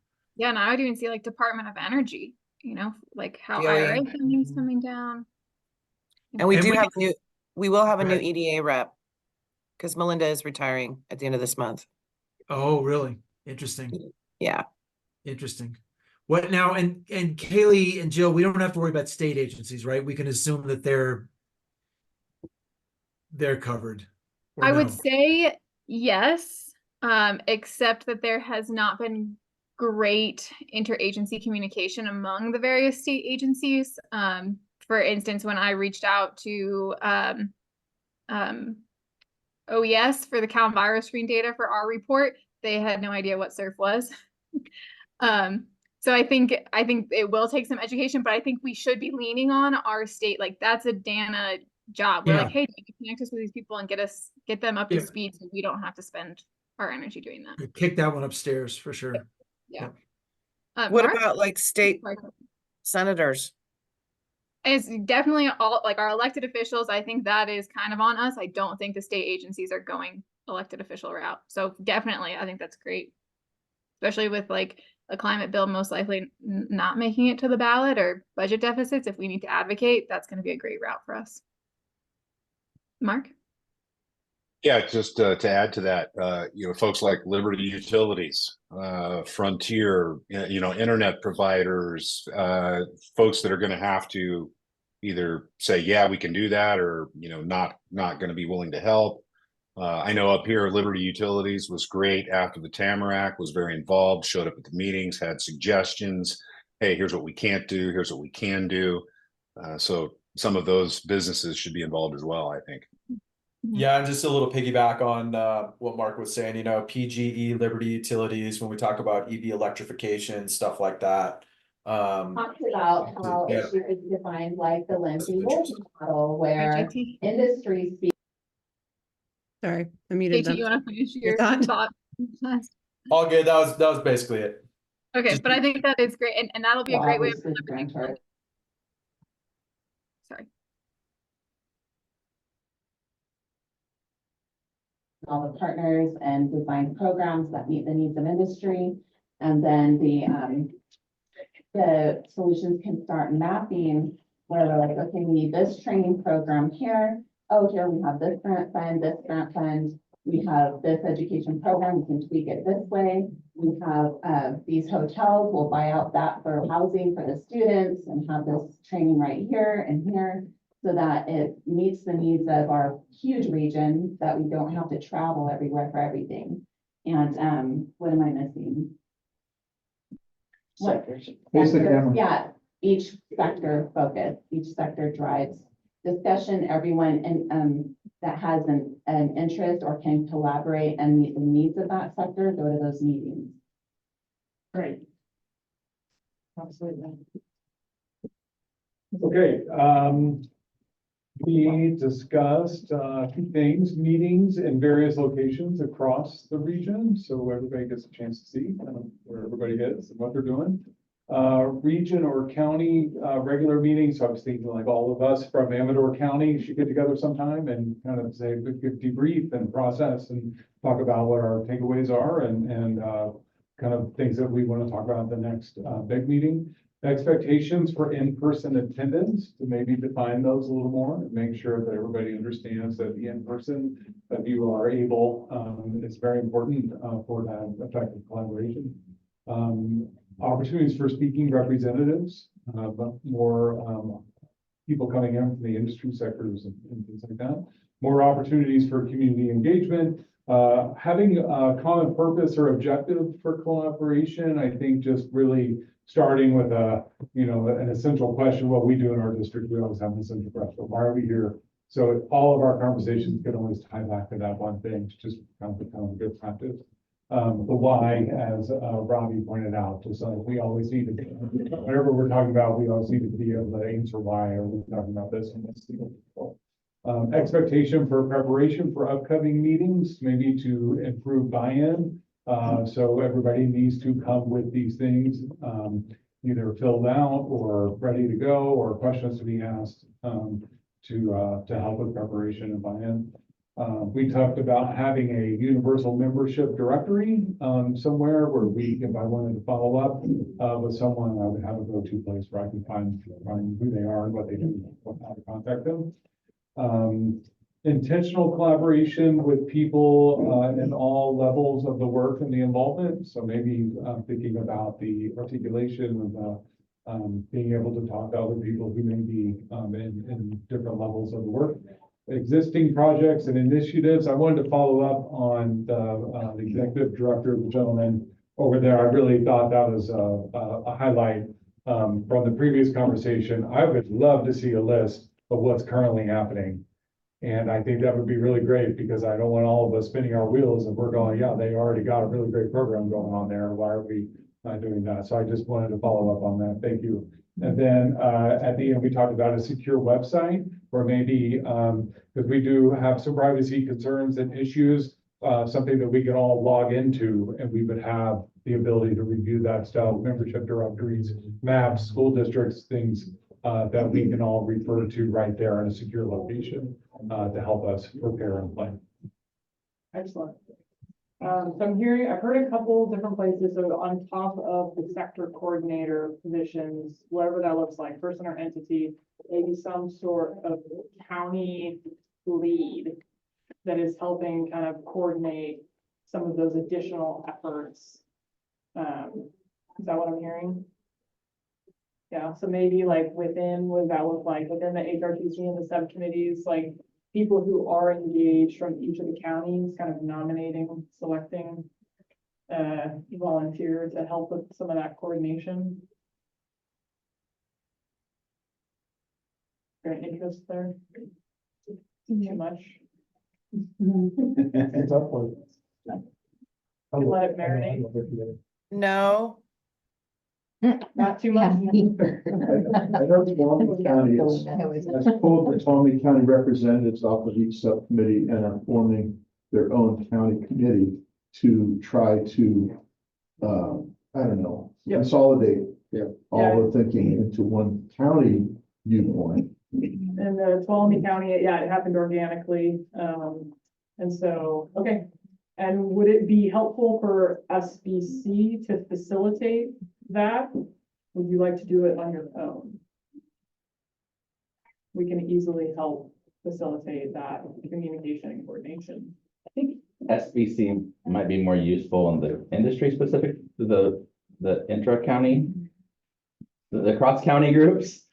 I think the individual county groups, we could probably manage our. Most Frank kind of headed up the one in Tuolumne. Yeah. So, but for me, yeah, kind of like this, yeah, herding cats.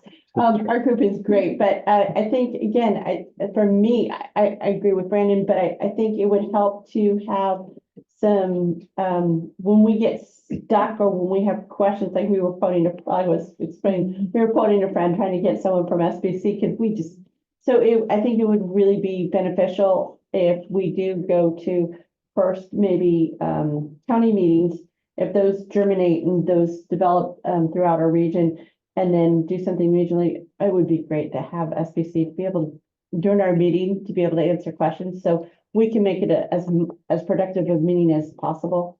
Absolutely, yeah. That would be helpful. I know it's a Tuolumne, I think we didn't find out till after. No, we were in the middle of the Yeah. meeting and we're like, okay, let's start dialing for friends here. Who can we Phone a get? friend. Yeah.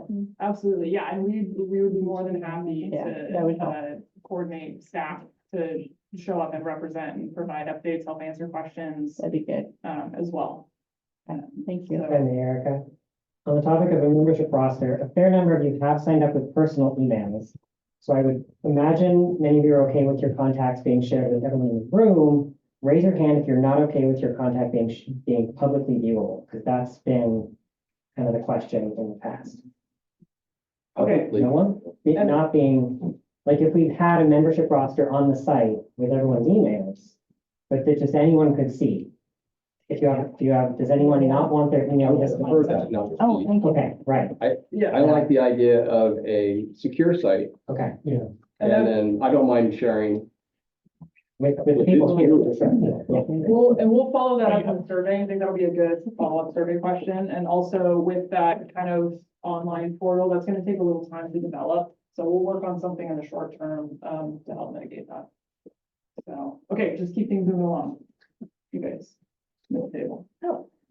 So we were talking about the sector meetings and we were thinking the project proposals, it would be helpful if the approval process went through the sectors. So if the healthcare group got together and they reviewed those 5 ideas and then they had a bigger picture discussion, like what are the big healthcare needs? How can we combine things? What are our priorities? And then having maybe the approval start with the sectors, the experts in that field talking about that. And then maybe their comment, they can come together, maybe adjust it, change it, and then send their best stuff forward to the project identification group. So that's one thing that we had. What else did we have? And then in those meetings, they can discuss who's not here, who should we invite here to join us. And I think that, you know, really tapping into contact lists that another job training might have, or that I might have with, you know, who are some employer partners that we want to bring to the table. We want to have industry here too. And then we did talk about Slack a little bit. If something like that were implemented, maybe if there's a way that it's not necessarily a venue for one person to Slack 200 people and then it blows up your phone. So that was one of our concerns that we had. And then is there anything else? But also people could be left behind on that because you can have 300 messages with like people who are really vibing. And like, you know, if you're on vacation, just come catch up, or maybe there's some people who don't use Slack. And you know, texting is even hard. So, and some, especially like technology challenged or bad signal areas and stuff like that. Definitely. It's a tough tool. Yep, yeah, and that's something we can definitely brainstorm a little bit more, but I love the idea, like the platform, collaboration idea is great. Maybe we find something that is a little bit, yeah, because I've heard a lot of complaints about Slack, just in general. Zoom is having a little trouble hearing the tables, so don't be afraid to speak up. Okay, thank you.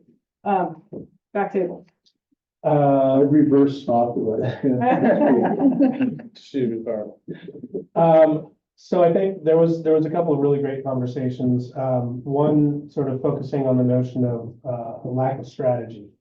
And I think that morphed into a separate sort of topic, which was we need a map.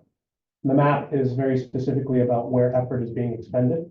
And it's by currently, right? Because raise your hand in this room if you think that you know all of the efforts that are happening in your county in relation to any one particular sector. All right, so that's I think what's missing here is we were talking about a mind map, quite literally every effort that any of us can come up with, that we can think of, that we know of, that somebody was talking about, that you know, nobody knows about the Educational Bridge Foundation because it's literally brand new. We've been working on it for maybe 12 months. So it's one of those things where I want to try and make sure that we're all sort of pulling from the same deck of cards in terms of he was saying the Swiss Army knife. Quite literally, there's hundreds of other people who are doing stuff and currently putting energy and effort into doing what they wanted to do, and they may not necessarily know about 4 other efforts that are going on at the same time. So you get a lot less depth in terms of effort. So I think if we can actually start strategizing and getting some of these efforts that are currently working in parallel without sort of knowing about one another, if we can start getting them to overlap, getting them to partner, we can get a lot more depth and a lot more sort of headway. And certainly having all of those sectors and all of those things mapped out in the mind map also creates these sort of cross-pollination things, which may actually greatly improve, say, for instance, we're talking about healthcare or we're talking about any one given sector. Those things typically are greatly benefited when they're talking to an IT infrastructure concept, or they're talking about a physical infrastructure project.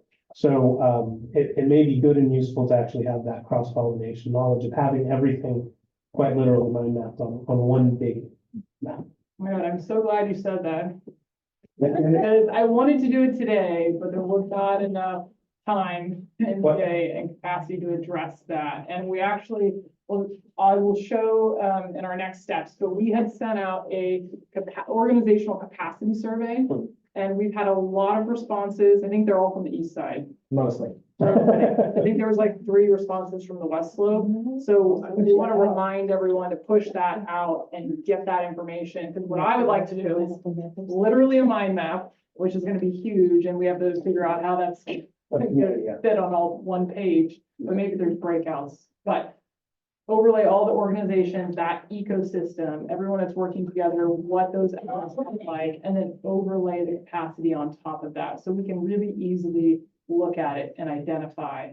But yes, I'm a huge visual person. So the other thing we came up with is it would have to be a comprehensive mind map for the area, but we don't know for any one project what's the right selection of partners until we know what our strategy is and what the project is. So the mind map would be comprehensive, or whatever you want to call it, you know, a superset of everything that's out there. And then we'll subset that whenever we decide what we're going to do. But at least that mind map will be there for us to subset at the time. I think one of the other important key notes there was that it should be an evergreen document. It should be something that we keep alive constantly, consistently. We want to try and figure out a way to pass the onus back to the boards of supervisors at the various counties to help us ensure that that continues to be available. Absolutely. And then I love it. piggyback, once we have that list, then every county has that on their website. So that way the general public knows, look at these resources to reduce, the more we can make this available, the less likely we are to work in silos. If it's every economic development department or whatever, for every county has this list of. Right. So there'll be a persistent benefit to the community long after this project is over. Yep, definitely, yeah. Few tools that I've heard today come up that we've also been thinking about internally, so it's super excited to hear. We're all on the same page.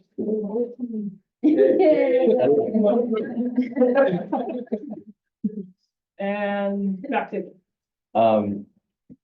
I think they covered the industry-specific work groups even better than we had here, because I love the idea that you guys had about having those groups project funnels, and they can like kind of figure out how to leverage resources on those. That was great.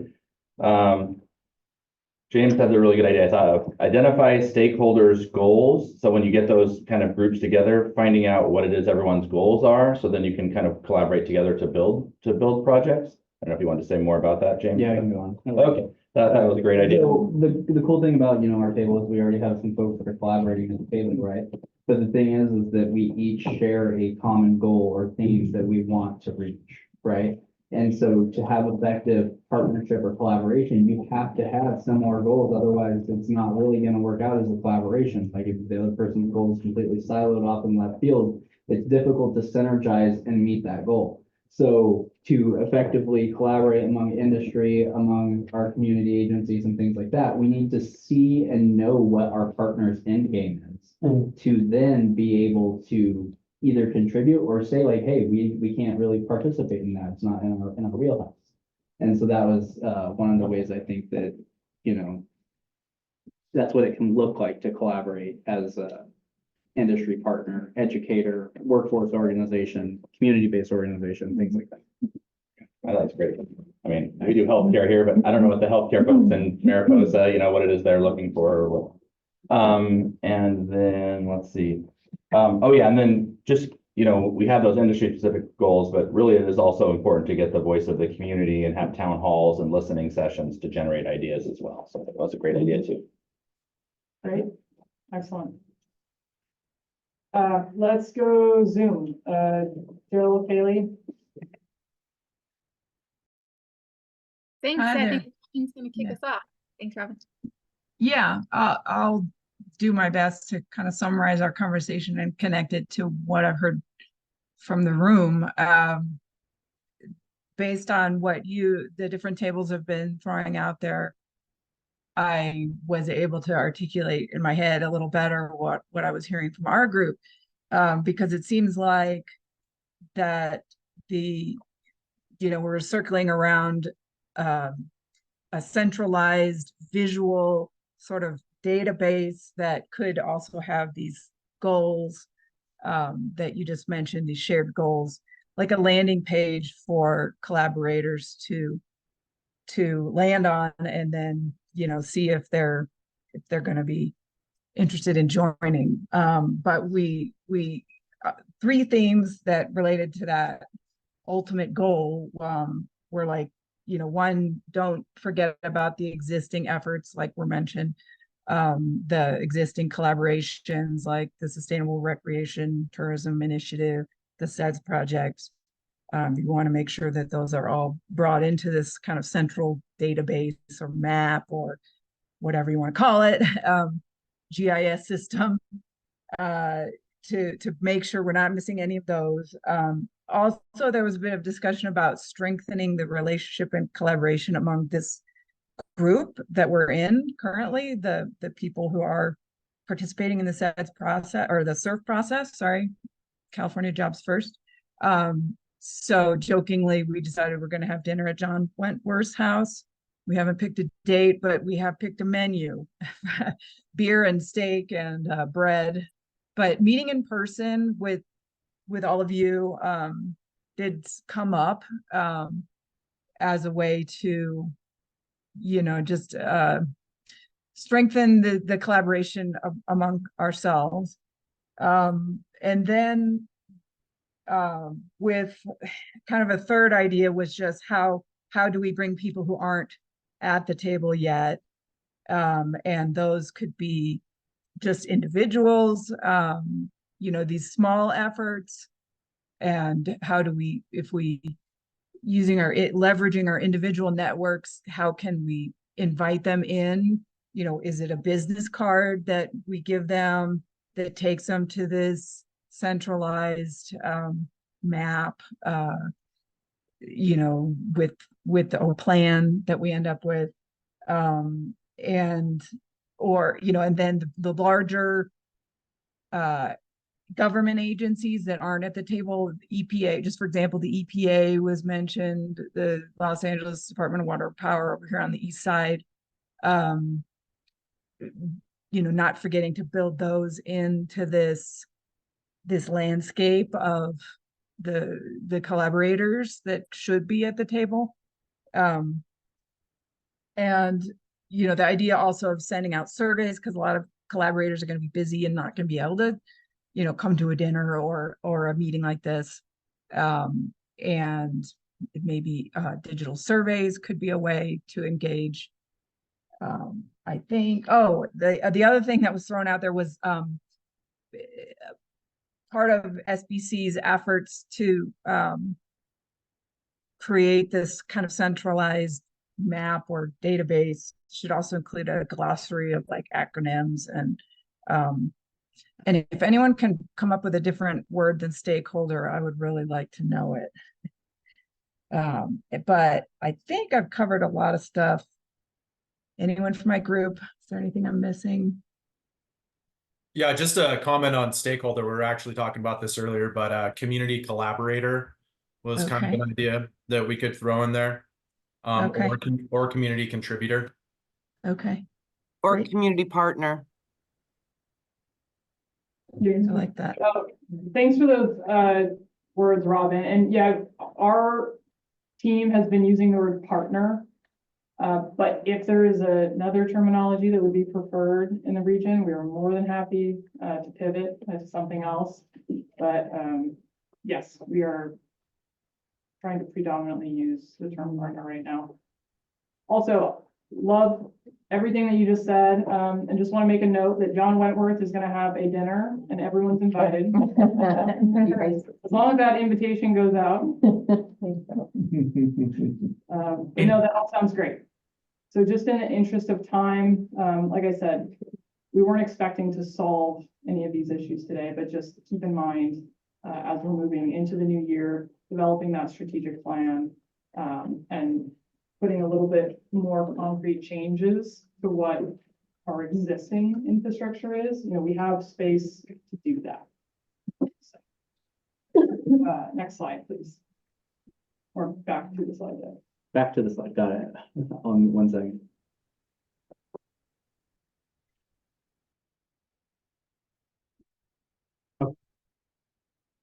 The next slide, or 2 slides.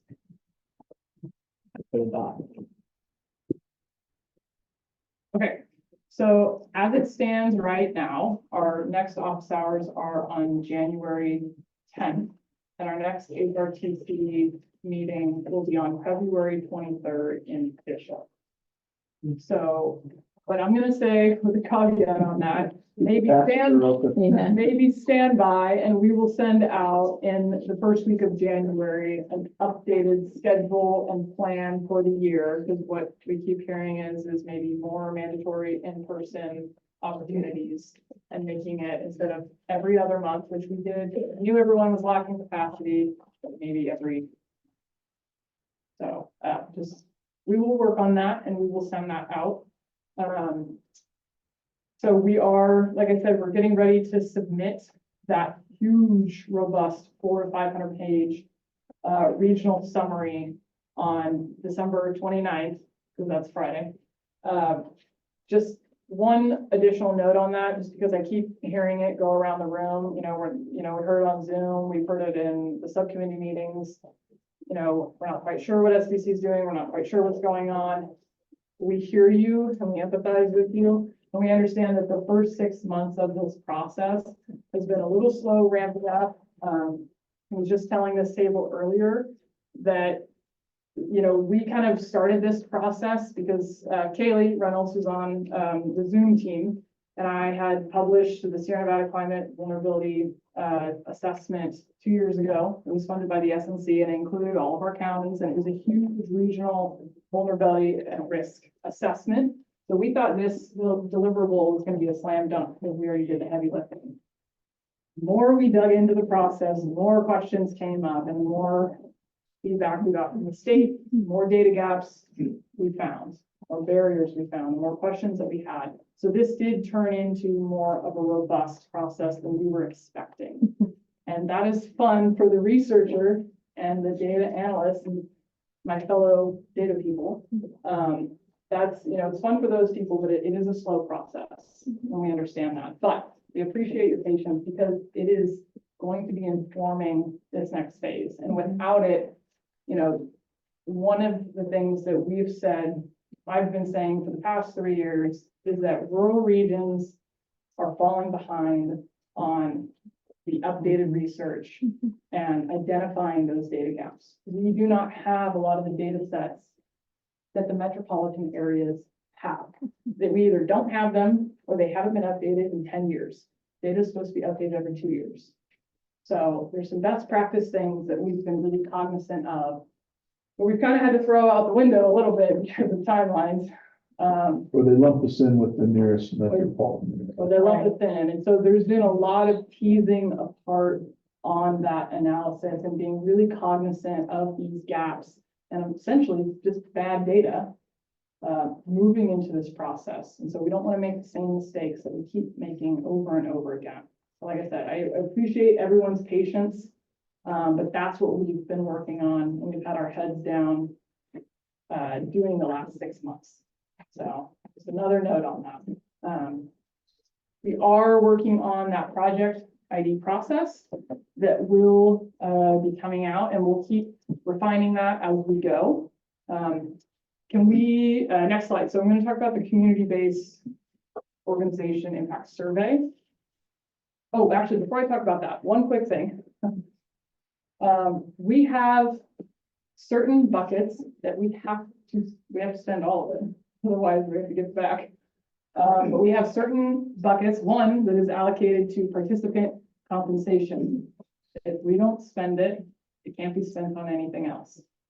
We have not received a lot of reimbursements and participant stipends as this process has gone on. If you have questions on that, please send it to us. I know that on the stipend side, sometimes not everyone can accept a stipend based on their current position, but we can reimburse lodging, food, and mileage expenses. We do have to spend that down. We do need receipts. There are directions on that form. If you didn't get a form, please grab one. I noticed it got out of order. There's two that go together, the actual form and then the directions for the form.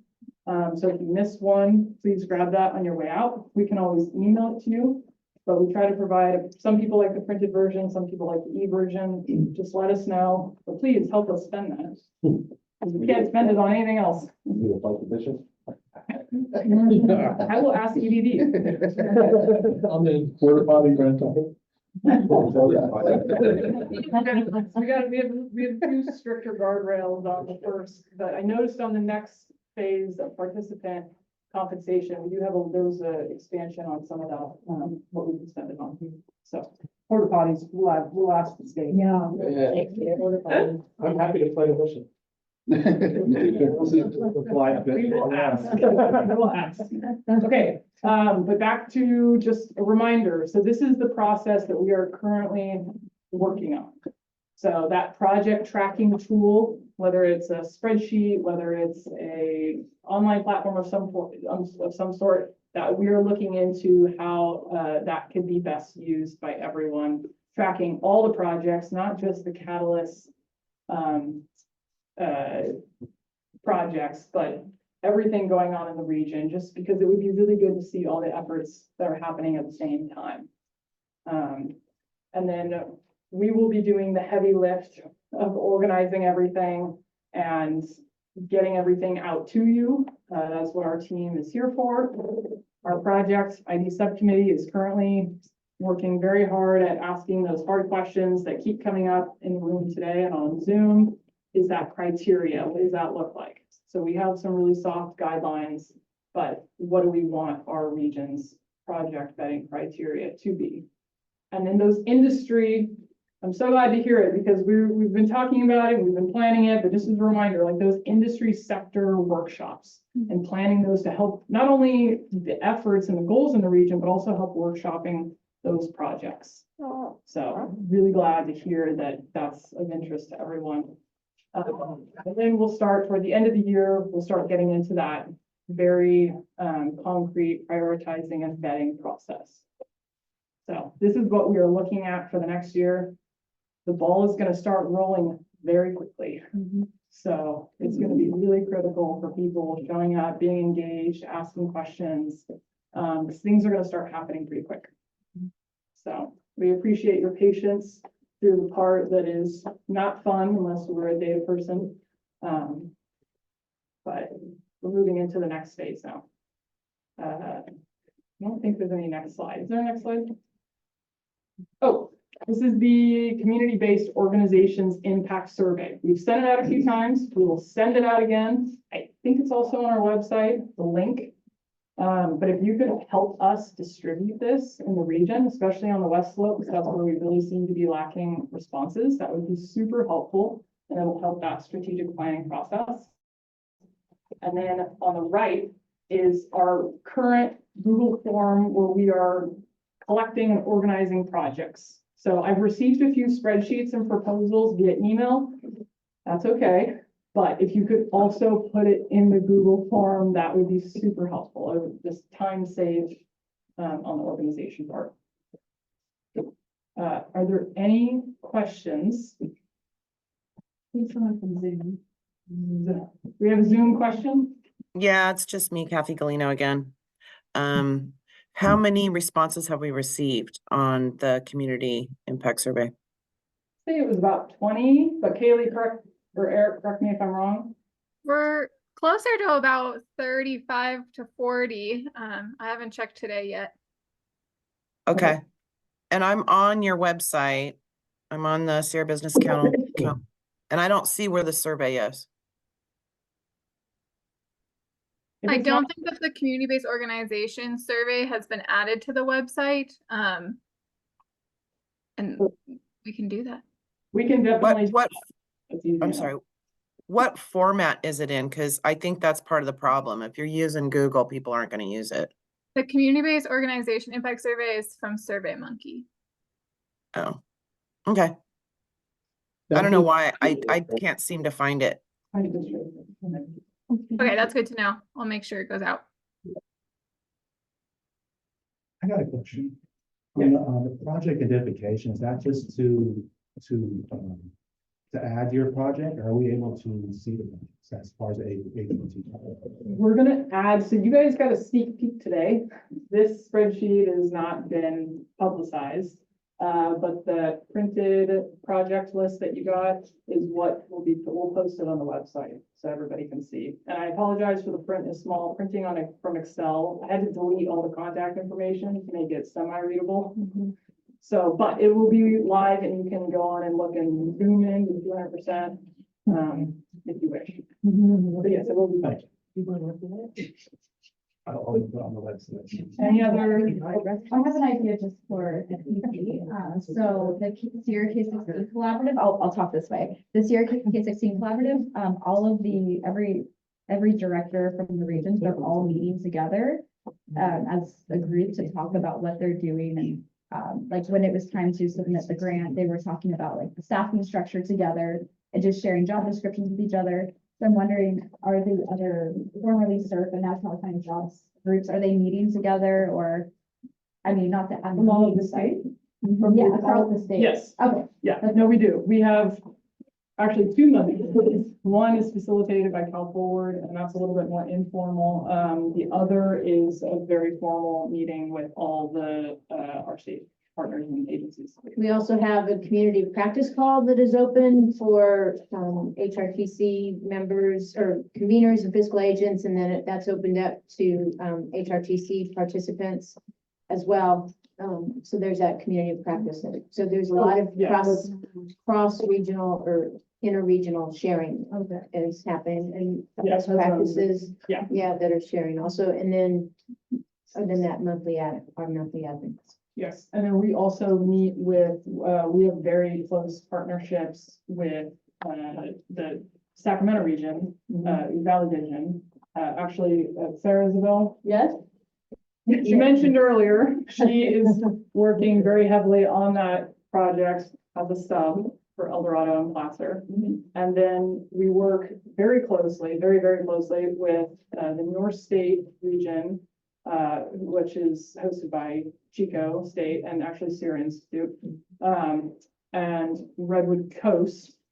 And that is the Redwood, what's their nonprofit again? I'm blanking. It's affiliated with CSU. North Far North Collaborative? Yes. NCIA. Yeah, thank you. And so that's actually part of our deliverable that we are submitting in December. Because we have a specialty in that climate and environment data sets, we helped partner on with their regions on their boundaries. Chico helps their specialties in economic development. They work really closely with Dr. Eiler, as I was saying earlier. They collected the economic data for our two regions. And then Cal Poly Humboldt, keep getting their Cal Poly now. They, their specialty is in public health data. And so they helped collect the public health data from our region. So we had a big collaboration on that effort. And we'll continue working really closely with them because we're all rural, we're all semi-mountainous. And we have a lot of very, very similar, if not the same issues that keep arising. Any other questions? Any questions on Zoom? I haven't seen any hands go up. When are we setting the date for the party at John's house? Great question. John, you're up. Yeah, if I could speak to that. We're, whenever we're ready. We ski, it's sometimes there's no snow over here. Just a quick thought to bring it back to where we started.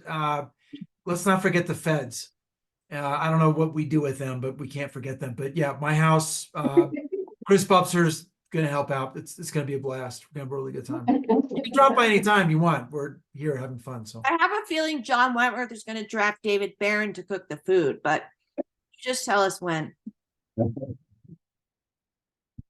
Yeah, we're gonna hold you to that. All right, we're talking about the federal agency, the tribes have a special engagement with 106 consultants. So if we ever do want to reach out and talk directly with them, we can pass that along. I deal directly with the Department of Energy, Forest Service, and National Park Service.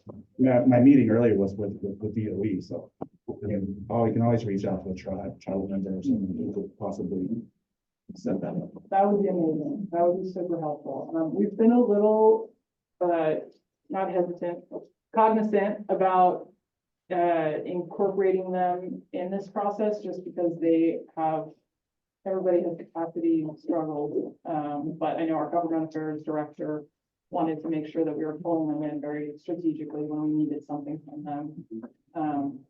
But yes, we would definitely love to leverage your partnership. Yeah, because at some point we're gonna need to speak to them. I mean, with CHIPS dealing with Forest Service and stuff, they're a partner. Yeah, that would be great. Anything else? Any other questions, comments? Okay. Well, we really appreciate everyone making it in person who could make it in person. Thank you so much. We are going to pull all of this feedback together and we will be sending out a lot of follow-up materials. So stay tuned for that. We have one. For those of you who said that you would like lunch, if you are also, if you don't want lunch, but you want to stay and chat, you're more than welcome. We have this space for a little while if we want to exchange business cards or contact information. If you just want to chat, ask more questions, we are here. But yeah. Thank you all and have a great